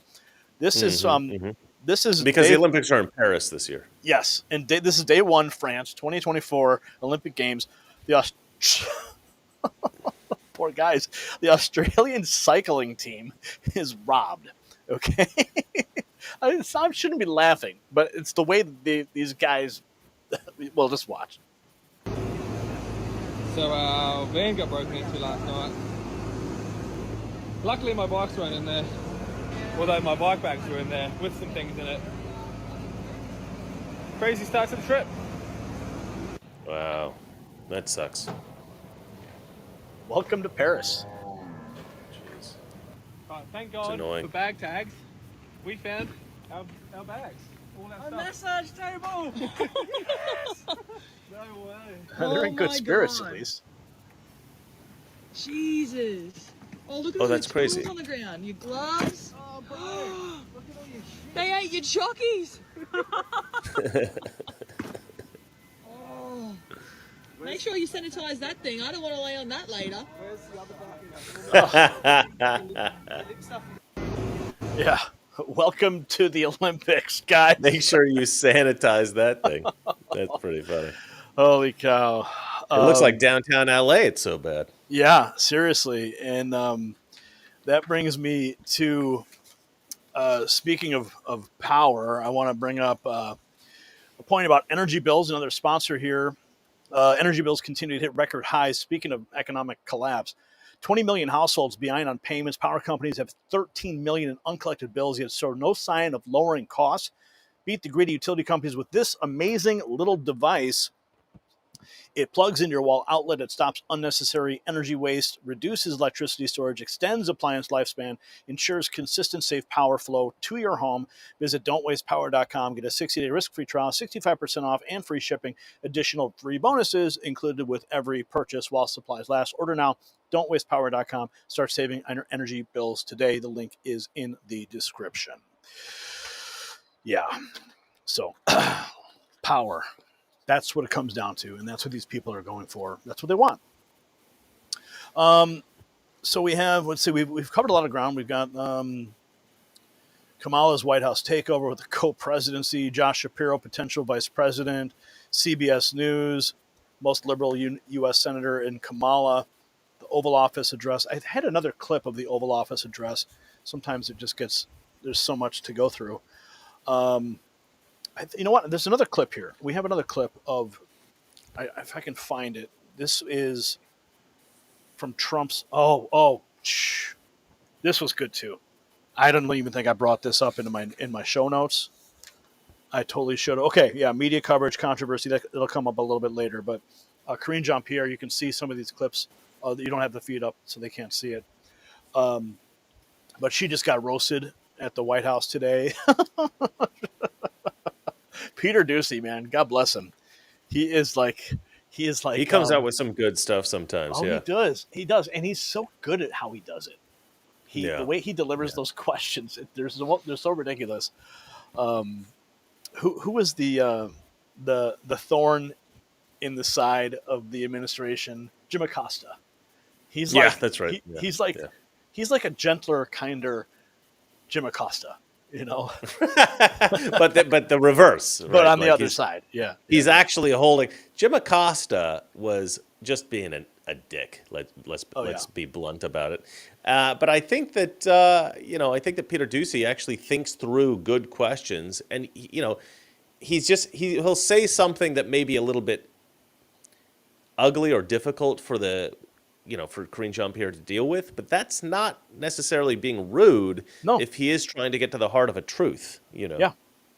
Here's some truth for you. This is RNC research. Look at these. These are Wisconsin voters saying Kamala Harris is even more incompetent than Biden. This is Wisconsin now. How do you perceive Vice President Harris compared to President Biden in terms of competency and experience?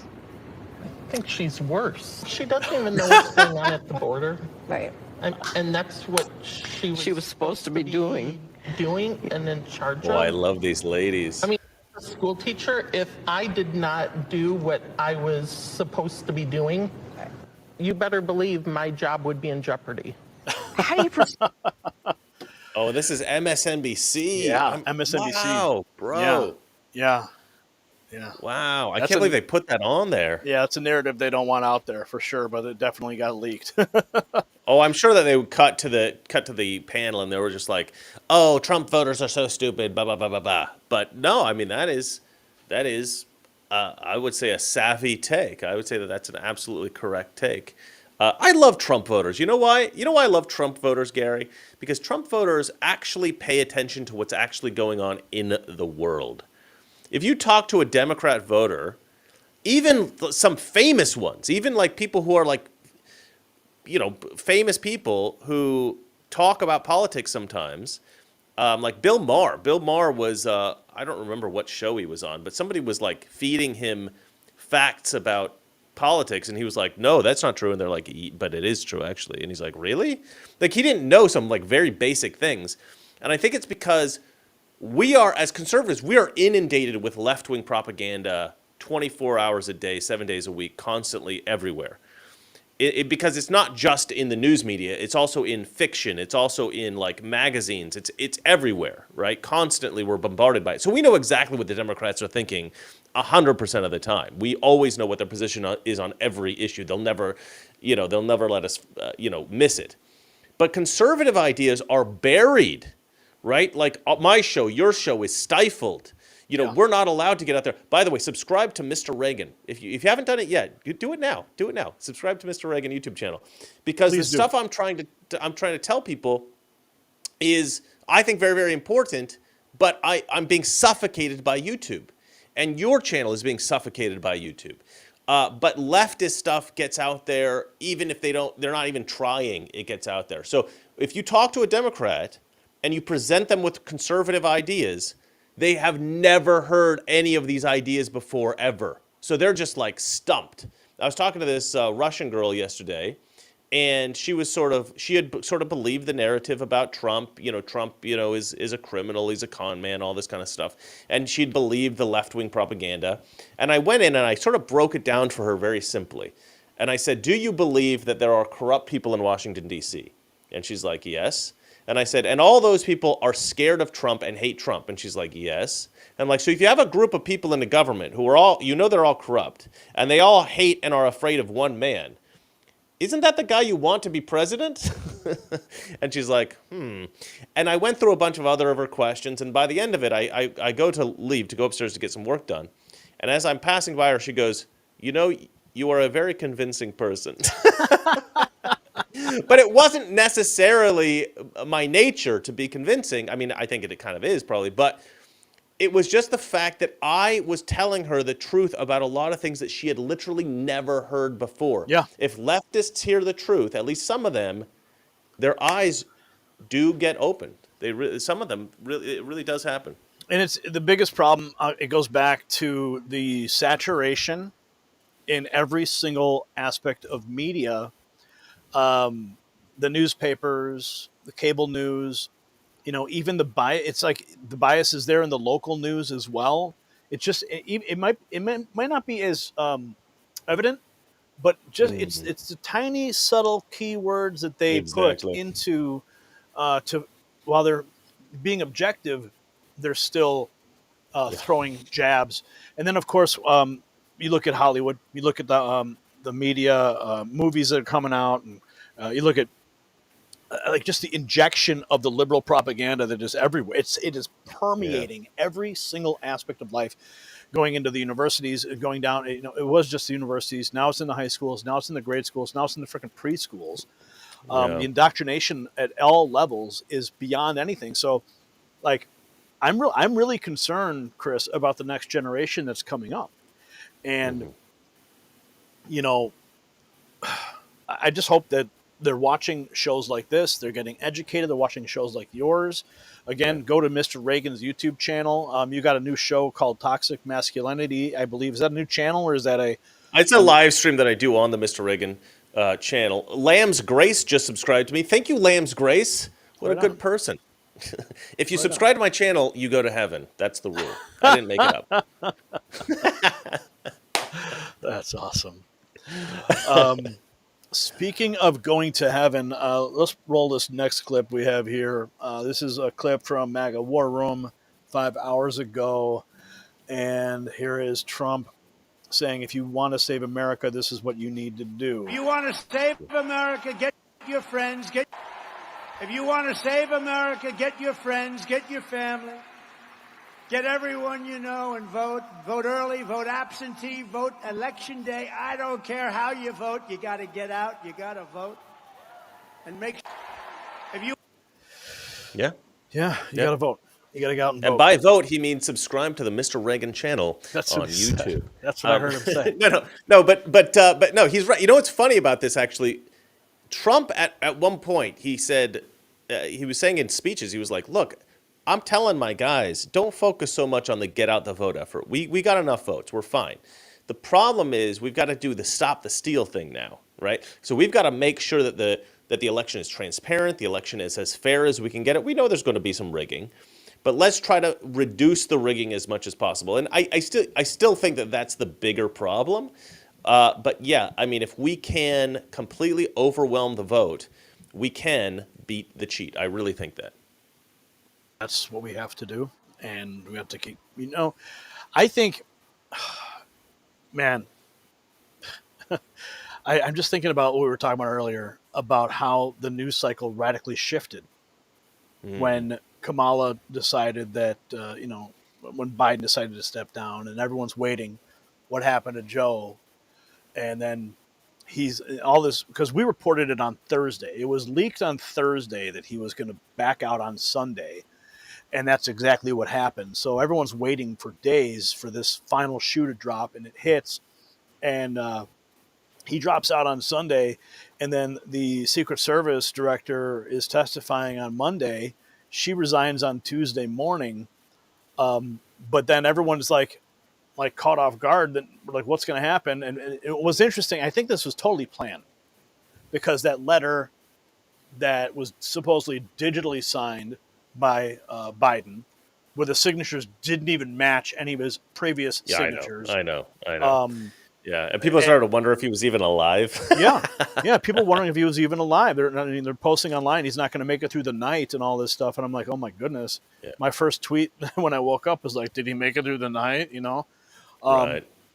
But with respect to everyone waiting and the narrative shifting all of a sudden to Kamala Harris. And I'm thinking, I'm like, after the assassination attempt, I'm like, man, we are going to ride this thing all the way to the White House. Yeah. And then you had the RNC with the pageantry and the speeches and Hulk Hogan, and Kid Rock and the well, that energy. was the other thing, that RNC event. I mean, it was epic. It was amazing, and they sucked all of that energy right out of the room with the Kamala Harris thing. I think they've actually become very savvy at the timing of their announcements on the left, because this dropping out of the race, Kamala Harris thing, it really just took over everything. I want to thank Terry Sparkman, says she just got subscribed to Mr. Reagan. Thank you very much, Terry. And also Festus's mom. You guys are both amazing people, and we love you. Subscribing to the Mr. Reagan channel, although I've disappeared, so let me change my battery out on my camera. Oh, is that what happened? Yeah. Okay, no worries. While you're doing that, I want to bring up, let's see, so we've got the Trump speeches here. Save America, get your friends, get your family. Securing the border, we already saw that. We saw this. I think we've really covered a lot. Okay, I think we should get into the Karine Jean-Pierre stuff right now, because there's quite a few clips here from... Oh, yeah. Yeah, no, this is, we got all these, look at all these clips here from KJP. I got, like, I don't know, 4 clips here. Okay, let's look at that. Okay, so let's go with this first one. Don't believe your lying eyes. RNC Research. I love this feed. Karine Jean-Pierre denies there was a cover-up around Biden's obvious cognitive decline. Mm-hmm. All right, let's go. It would seem that people in this White House knew that President Biden was slipping, and it was hidden from the American people. So who ordered White House officials to cover up a declining president? I know that that is a narrative that you love, and wait, no, wait, 10 days, hold on. he did a press conference at NATO. I'm in it. There's all these things that I Hold need on. to finish, and then 10 days later, I'm dropping out. Okay, wait, okay, you're asking me like multiple questions here. Let me, wait. First of all, there's been no cover-up. I want to be very clear about that. I know that's the narrative that you all want. Wait, no, you can't. Okay. I've been with President Biden for 5 Are years. you going to let me answer the question? Would you at least admit that the debate was not just a bad night? Wait, can I answer the question? Yes. All right. Are you sure? Yes. Okay. To your first question, it is not a cover-up. I know that is the narrative that you all want. It is not. Come on. I'm going to say this again, and you're going to hear directly from the president. I hope you listen tonight. I think it's going to be incredibly powerful and important. The Oval Office, presidents, as you know, when they make speeches from the Oval Office, it's because there are important moments that they want to directly make sure that the American people hear from them, and it's obviously going to be done in prime time. I would listen to the president. And then what I will say is that it is not easy making a decision that the president made on Sunday. It would seem that people in this White House knew. Yeah, sure. Okay. That She's denying the cover-up, Chris. Yeah, I mean, Karine Jean-Pierre denies everything, doesn't she? I mean, she's got a really hard job, let's be honest. She's got to make Biden sound good. She's got, and I think just about everything that comes out of this White House, everything that comes from the left in politics is essentially a lie. So when Karine Jean-Pierre comes up, and she has to talk to reporters, she's got to essentially cover up these lies, and she's got to continue these lies and all this kind of thing. And the weird thing about her is she's not this kind of person. She cannot effectively lie about this stuff. She cannot effectively, I don't know what is up with her DNA or whatever it is, but she's not a convincing spokesman.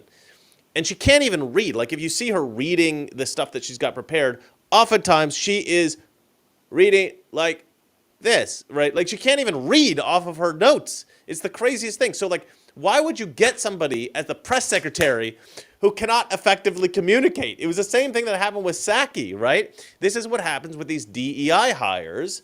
It's like, well, we need a black lesbian to be here. That's the best person we could get. So of all the black lesbians in the world, I mean, she's kind of cute. She looks like a teddy bear or something, right? So there's that. I guess that's good.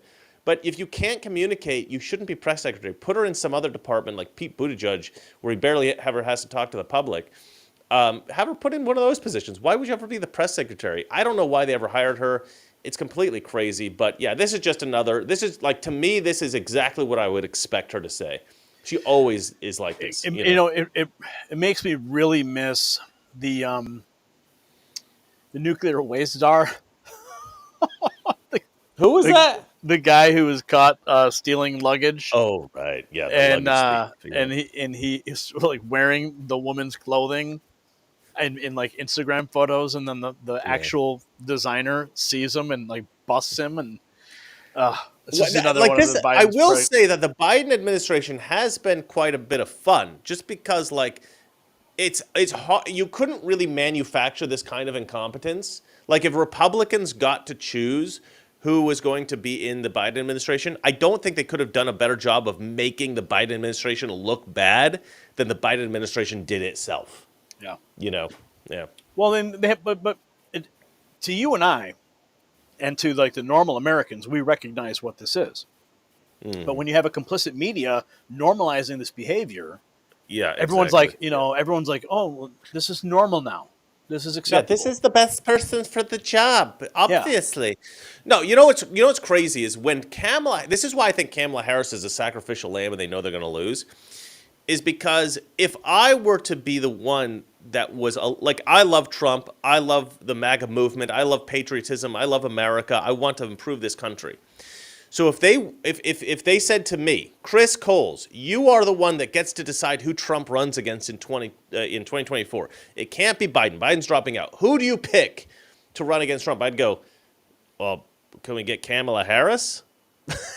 I would pick Kamala Harris because she's so bad that Trump is going to beat her. So I would pick the worst person, the person I thought was for sure going to lose. Yes, there's no Mr. Pagan coming, but there is a Mr. Reagan coming out tomorrow. It's a very, very good video. I highly recommend subscribing to my channel to watch that. But I would pick Kamala Harris because I know she would lose to Trump. So the fact that they picked Kamala Harris like blew my mind. I was like, are you serious? They're not really serious, right? They're serious? They're bringing in Kamala Harris? Okay, great. So that's why I thought this has got to be a sacrificial lamb type situation, because there's no way they brought her in thinking this is the best candidate. I think they should have brought in Gavin Newsom or somebody like that. I don't know who they picked. It's all bad choices, but Kamala's the worst. They're saying, like the Daily Mail and some of these other places are saying that Hillary is jockeying for the VP pick in the back rooms. And like, well, but can you imagine that? Do you remember when Patrick Byrne came out? I posted this many times on my channel. I'll try to do it again in the near future. Patrick Byrne came out, and do you know Patrick Byrne? I know of him. I've never met him. Patrick Byrne and you and I, Gary, we have a mutual friend. And that mutual friend of Patrick Byrne, I called him and I asked him if this story was true. And he said, this story is 100% true. I would bet my life on this story being true. Of all the things Patrick Byrne ever said, this is the most true thing he's ever said. Basically what happened was he came out a few years ago and he said, look, the FBI approached me because I had worked with them on a couple other things. Patrick Byrne, I think he started like overstock.com or something like that. Anyway, so the FBI approached me and they said, can you talk to Hillary Clinton. We're going to set up this deal. Hillary Clinton has been taking bribes from foreign governments. And we're going to set up a bribe between her and a foreign government. We need you to be in the room. We need you to set up the bribe, facilitate the bribe for her. And then we need you to record it and bring us that evidence. And he was like, fine. So he sets up the meeting. He records the whole thing. She takes the bribe. Everything happens just as the FBI said it was going to happen. He returns the surveillance equipment to the FBI. They've got everything they need. He's got the recording, everything. And then a few weeks later, he goes up to the FBI guys who he had to work with them on something else. And he goes, hey, what's the deal with Hillary? She's not been arrested. I thought she'd be arrested by now, And they go, oh, we're not arresting her. She's going to be president, and we are going to control her. And he was like, what? Yeah, you should watch this. I'll send you the video when we're done with the show. And so I know, unless Patrick Byrne is like completely in la-la land, we know that Hillary Clinton is 100% controlled by the FBI and whomever else, right, the powers that be. So she is a great person to be. That's why they wanted her president, right? And that didn't work. So then they got Biden in. But I think she's still a viable person to control in the White House. So I think they would love to have her in there. Yeah, I think they would. see that. Yeah. I think, and she would love to be in a new administration. She'd love to have the limelight again. She'd love to have all that pay-to-play action that the Bidens are enjoying. So she's probably actually trying to convince Biden to stay in office so that Kamala doesn't become the de facto president. I think that Hillary still wants to be the first president. Well, first female president. That's what the Daily Mail piece said, was that I can't read that. What does it say? Everyone knows that gas and food prices went up as soon as Biden was in office. That is true. Yeah. C.A. Beverforden. The Daily Mail piece said that Hillary was basically taking credit for Kamala Harris. And she was basically saying, well, I softened the blow for everyone to accept a woman on the top of a ticket and all this. And she was literally taking all the credit for Kamala at this time. And Hillary Clinton's crazy. Yeah. Well, they're all crazy. They're all, yeah. The highest levels, the criminality that just is pervasive through DC. It's unbelievable. And you always hear about the two-tier justice system, and it's so true. It is so true. All these people are out there pay to play, and they're out there. Well, what's crazy about that statement is that there is this idea on the left that America is racist, America is misogynistic, America, whatever. But it's such BS. Like, if on the right, within conservative world, we had anybody, like a female potential, it doesn't matter who you are, if you're black, if you're Hispanic, if you're, whatever, like, people love Vivek Ramaswamy. They absolutely love him. Yeah. People love, who's the chick from Hawaii? I forget her name. Tulsi Gabbard. Tulsi Gabbard. Everybody loves Tulsi Gabbard, even though she's not even that conservative. They just like that she's honest and she says what she thinks and she's independent-minded. A lot of people on the right love her. If you had somebody like Margaret Thatcher, somebody of that level, like a Reagan-esque type figure that comes to the forefront of the some Trumpian type woman that comes out and she says it like it is, no BS, Well, I love Carrie Lake. Carrie Lake, man, I love her. I was random. I was watching, her battle the media, and the stuff that she was saying. Like, man, she was on point, and I was like, man, she would be an excellent vice presidential pick. So you understand exactly what I'm saying. Yes. On the right, we're not against women, quote unquote. Women are great. We love women. The point that the Republicans have, conservatives tend to have, is we want the best person for the job. And oftentimes that person is a straight white male. Gasp, horror. But it just happens to be true. Trump, we believe, is the best person to be president. But if a woman came up and she was the best person for president, we would love to have her. But it wouldn't be about, let's vote for the first female president. If it's black or if it's Indian or if it's, we don't really care about that. What we care about is, are you the best person for the job? That's what we care about. Hillary is definitely not. Yeah. If you can do the job and you can fulfill the promises that you make, that's all that matters. I don't care what your gender is. I don't care what color of your skin. If you can do the job, and you deserve it, go for it. That's Exactly right. You know? Yep. Speaking of DEI hires, let's go back to Karine. This is Karine stating RNC Research tweets. Karine Jean-Pierre confirms Kamala Harris is a critical partner to Biden in their destruction of society. I love this. This is one of my favorite Twitter follows. Let's see, Brian. Can we bring it up now? Okay, here we go. They have been. They are partners. They are partners. They have been. She's been, again, a critical partner in some of the big piece items that we have been able to get done on behalf of this country. Obviously, she's going to play a role as she has done in the past. They are partners. They are partners. Okay, well, that's good because we can go ahead and pin all of the disasters of the entire administration right back on Kamala. So the messaging doesn't really necessarily have to change. You just swap out Biden for Kamala, and you can just, re-script all of your commercials that way.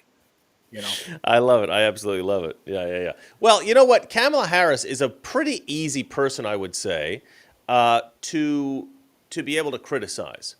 The other day I was watching, I went on Newsmax yesterday, and I was talking about this exact thing. And before me, somebody, very smart gentleman, says we can't focus so much on her rhetorical style. We can't focus so much on her ridiculous laugh. We can't focus on these things. What we have to focus on is the substance of her ideas, because she's the most far-left candidate that exists. And I got on the show and I said, can't we focus on all three? Because I'm having a lot of fun making fun of her rhetorical style and her laugh. There's a lot of stuff that we can make fun of, because I think that the way that Kamala speaks is actually an indication of who she is, right? And what I mean by that is Kamala Harris will say the dumbest thing, to talk about like a blade of grass, and she'll try to amplify it as if it's some kind of beautiful, important, significant thing, like the yellow school bus craziness, the Venn diagrams. They go round and round. Now, I've been wanting to do a video. I'm going to do a video later, guys. So if you want to see this video in full, subscribe to the Mr. Reagan channel on YouTube. But or I'm also on Rumble. But so I'm going to do this video where I'm going to do my impression of Kamala Harris. And it's going to be about how she takes insignificant things and makes them significant. So I think she should just do a video that cuts to the core of everything and talks about, let's talk about the significance of insignificance. And I think that talking about the significance of insignificance is actually in itself significant. So I want to kind of play on that for a little while. But she does this weird thing where she repeats words often, and she tries to sound poetic. And here's why this annoys me, and here's why I think it annoys everybody. It's so flipping inauthentic. Yeah. Right? It's so false. It's so phony. The woman comes out and she's trying to sound presidential. That's what she's trying to do. She's not trying to say something presidential in a way that is, a profound thing, and sound profound as she's doing it. She wants to just sound like an important person. She wants to go down. She wants those videos that people watch on YouTube 100 years from now for me to go, wow, that woman really sounded important. That's what she's doing. And so that sounds, she's condescending. Exactly. Candy Hoarding says she sounds condescending. She also talks down to everyone. She talks about things in such a way, it's like very simplistic language. Let's talk about the exciting importance of space. What does it really mean? Space. Did you hear that one?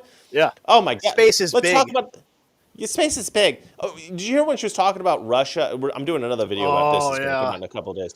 Where she's like, okay, let me talk about the war in Ukraine. So Ukraine is a country in Europe, and Russia is a country also in Europe that's a bigger country, and it's right next to Ukraine. And you're just like, what are you even talking about? Yeah, that was an interview that she did with the Breakfast Club. Right, and these are black Americans that she's treating like they're in kindergarten. Yeah. And it was just shocking to me. Like, what do you call it? Like the soft bigotry of low expectations. Yeah, Like, yeah. so anyway, she talks condescendingly. She tries to sound poetic, but she is just a phony. And I think that that's the thing that I think that that's what's going to end up resonating with voters in a very negative way. And I think it's why her campaign is going to be an absolute disaster. Well, she's not the nominee yet, and I'm waiting to see. Speaking of disasters, I want to. I made this. Did you ever see that Microsoft clip? That was from some years ago, and Microsoft had this. It was during COVID, I believe, and they were doing this like virtual conference, and they do this whole like Zoom or something. Yeah, but like there's like two people on a stage, and anyway, so I went ahead and I used some tools, and I made this clip, and I said this is a preview of what the DNC is going to look like, and I'm gonna see if I can find it here because okay, here it is. All right, Brian, let's pull this up. Okay, let's get this transitioned in, and okay, you ready for this? Here. Yeah.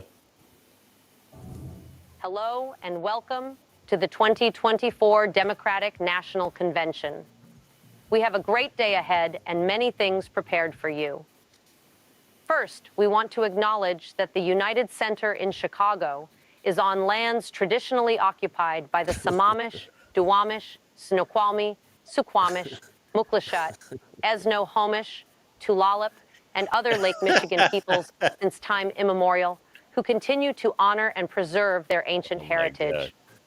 I am Allison Wines, Senior Manager of Joe Biden's campaign on the Drag Queen Outreach Team. I am a woman, Asian and white with dark brown hair, and I am wearing a sleeveless red blouse. I'm Seth Juarez, Campaign Manager for the Abortion Celebration Team. Tall, Hispanic, wearing a blue shirt and khaki pants.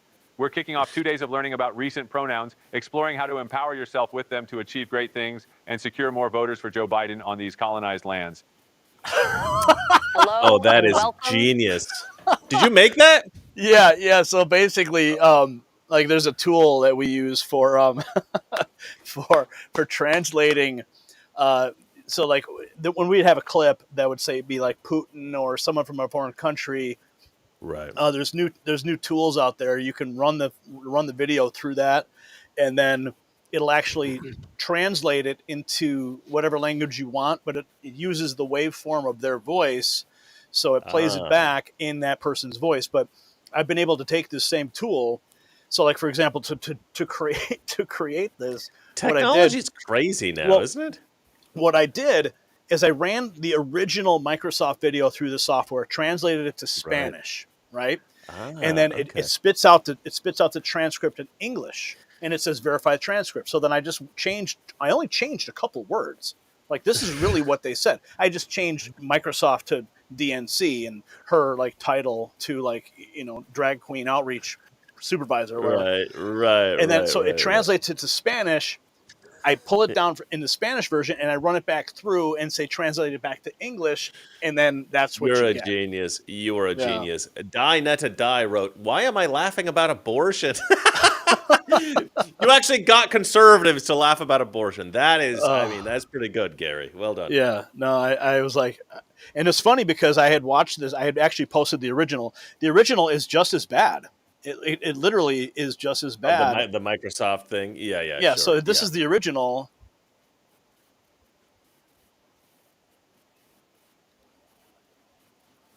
Mm-hmm. Acknowledge that the land where the Microsoft campus is situated was traditionally occupied by the Sammamish. So you can tell, like all I did was just swap out. I thought that was all tribal names that you put in there. No. This is all legit tribal names that she threw in. That's genius. And I changed the region to Lake Michigan. I changed the building to United Center. I changed the organization to DNC, and I changed the title. That's all I did. Because that's just how ridiculous it is. Amazing. And what's funny is that there was another post. I don't know if I have it bookmarked or not, but there was a clip that was just floating around of Kamala, and she she did the exact same thing at a vice presidential briefing or whatever, and she goes, "My name is Kamala. I'm the vice president. I'm sitting in a chair. I'm wearing a blue blouse, and I have brown hair or whatever." Like, she goes through the whole thing, and the reason they do that is they're trying to be inclusive to people who are blind, to describe who they are. It's like, do blind people complain that people don't describe what they are? I don't know. I'm not blind, but and no hate on them at all. But is that really a concern? No, it became a trendy thing for a while. It's sort of like when they use the sign language people. The sign language thing is such a stupid virtue signal because you've got this thing called closed captioning. I don't know if they've heard of this. It's this newfangled technology that they've had since forever. They don't need this sign language person, but they've always got this sign language person doing the sign language stuff. But it's like this. It's a leftist virtue signal. That's why you know that the left is so phony. Like, everything they do is like Kamala Harris is really the perfect candidate for the Democrat nominee for president because she epitomizes the phoniness of the left. Everything she does is phony. Everything the left does is phony. They don't really want to help blind people. They don't really want to help deaf people. They just want to seem like they're doing that. I don't know if you can see this on the screen. I know it's blurry. I apologize. But this, speaking of phony, look at this. This was just reposted by Red Pill Crusade. His watch, Biden's watch. Brian, bring up that screen. There it is. Biden's watch wasn't even on the right time during his live speech. Wow. So they zoomed if you stop scrolling, it should clear up. Now, this is blurry because it is already zoomed in. But there's the watch, okay? And they're looking at what time it is. Mm-hmm. And then here's the actual time. It's not showing very well. So remember we joked. We joked earlier that Biden was up past his bedtime delivering the speech. So they recorded it in the morning, and then they played it in the evening. Yeah. So I can't tell exactly what time. What does it say here? 8. I can't. I'll have to look at this later, but to really understand it. But yeah. Well, somebody must have written it. Somebody must have written it at the top right there. Yeah, it's hard to make out the watch. I'm not sure if the watch is. No, but somebody when they posted this, isn't there like text at the top that explains? No, it doesn't say. It just says his watch wasn't on the right time during his live speech. It's pretty funny though. Yeah. So either his watch was dead, or Well, we know his watch works because when dead servicemen are being taken off the plane and he's supposed to be standing there, he does check it from time to time. So we know that the watch works. Got the dark DC backdrop too at 6:10 p.m. Let's see. He hasn't been right yet. Okay, so it says 6:08 Eastern when it was pre-recorded. Someone said they saw a short end credit by the company that produced it. It was sold as live. Right. The back window is fake. Mm-hmm. Looks like 6:10 on his watch was supposed to be live after 8 p.m. Mm-hmm. Wow. So there you have it. Totally pre-recorded speech, so they could make they're going to pre-record it because Biden can't function. Biden can't function. Oh man. Yeah. How crazy. It doesn't surprise me. We have a president who can't function as president, so that's where we're at now. Yeah. Wow. Well, Chris, we have been on this for about 2 hours now, and I do want to thank you for joining me. I do want to do one more shout out to our global gold company because gold prices have surpassed. This is what's not fake news. 2,400 an ounce in 2024, reflecting a weakening U.S. dollar. This country is considering abandoning the OPEC agreement and U.S. dollar holdings. Our national debt exceeds $36 trillion. Central banks are buying gold to protect their reserves, signaling average Americans to do the same. Protect your wealth with global gold investments. America's leading conservative precious metals dealer. They offer a 5-year IRA fee waiver program on qualified rollovers and exceptional customer service. Call that number on the screen, 888-700-4148 today. Receive your free portfolio analysis and a 2024 Insure Your Money Wealth Preservation Guide. Mention Next News for VIP treatment. You can also visit IRA Gold Proof at the link in the description, iragoldproof.com. Wow, we've covered a lot of ground today. Yeah, man. We went through a lot of stories. Yeah. I learned some things. Yeah. This is fantastic. And it's great to see you again, man. We haven't hung out in a while. I know. And this, I'm like, because we did this last night and we had a lot of fun. And I'm like, I gotta call Chris. Let's get Chris on the show. And here you are. And you were right there with like little notice. I'm like, awesome. Yeah, because I had just woken up and you're like, hey, could you be on in 20 minutes? I'm like, yeah, let's do it. Well, good sport right there, my friend. Good sport. Yeah, it was great, man. Do you have any other final thoughts you want to just drop in before we depart the show? No, I love the Next News Network. I find it despicable that YouTube has demonetized you guys. YouTube, like we're small businesses. It's difficult for us to make money. We don't make a ton of money necessarily. And for YouTube to just destroy a private business, like that should be illegal to me, I think. Look, we're in a crazy situation right now in the country. I think Kamala Harris is going to lose huge. Right now, there is a lot of excitement, I think, on social media and in the mainstream media about Kamala Harris. And fake enthusiasm can kind of like manufacture real enthusiasm. So that's a little bit of a concern. But I think at the end of the day, I think as Kamala Harris makes more public appearances, people are going to realize pretty dang quick that the phony, inauthentic woman that we've been seeing since she was, a senator, that's not like something she can just turn off, right? That's who she is. She is a phony. Everyone will see it. Everyone will see how authentic and awesome Donald Trump is. I think we're going to win this, no problem. But we do obviously have to vote in November. And by vote, I mean subscribe to the Mr. Reagan YouTube channel. There you go. Vote with your subscribe. With your subscription. Absolutely. Well, Chris, it's been awesome. And, I don't want to drag this out, but I really had a great time with you. And I enjoyed this, and I hope we can do more. And, I wish you much success with your channel. It continues to grow despite all the censorship that we're having to endure. We've had a great turnout tonight. We've had over 1,000 people watching. And I'm always anxious to see what kind of traffic we get. The last live we did last night had over 100,000 views on it. Oh, my gosh. Well done, man. Well done, Yeah, man. We'll yeah. keep this up. It's a cool format. I love it. It's very similar to my toxic masculinity format, but you're getting a lot more views than I am. So, well, good for you. Good for you, brother. Well, I love it. I love it. we've been at this game for over 10 years. Just on this specific channel, our activism goes back even further than that. We've done every different type of medium to get a message out. And, I saw the we're not old gonna videos stop. of you on public access, like Wayne's World. Wow. Yes, I was on Colorado Public Access Television twice. Crazy, Yeah. That's pretty cool.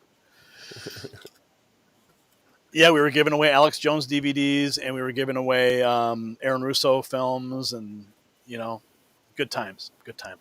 So we're going to keep on trucking. And everybody in the live chat, Brian, if you could bring up some of these, it's really difficult for me to see it on this monitor here. This platform is working well, says Jeremy. Here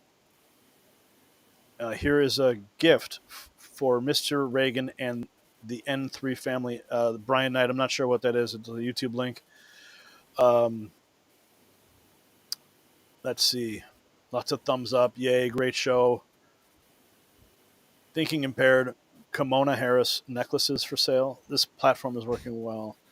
Everyone votes. God will help us. Get Andrew Dice Clay on the show. Well, actually, I did reach out to Mancow and tried to get him on, but he was unavailable. So I just recently befriended him. It was a pretty interesting experience. I grew up listening to Mancow on local radio here in Chicago for many years. So I look forward to having him on at some point as well. So, folks, I love you. Thank you for tuning in. Thank you for watching what are we calling this show? Oh, the Raw Feed. The Raw Feed, that's what it is. And it's so new, I don't even remember the name. So we're gonna work on this blurry feed. Hopefully we can get that worked out for you guys. But always drop a comment. We'll pull some clips out of this for you guys for shorts. And hopefully we can do more of this. I really enjoyed it. So we'll see you at the next live stream. This is Gary Franchi for the Next News Network and Chris Coles with the Mr. Reagan channel. Make sure you subscribe to him as soon as this stream is over. And Brian, if you want to take us out with some of that DeLorean music, that would be swell.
Tomorrow's song, we are forever young.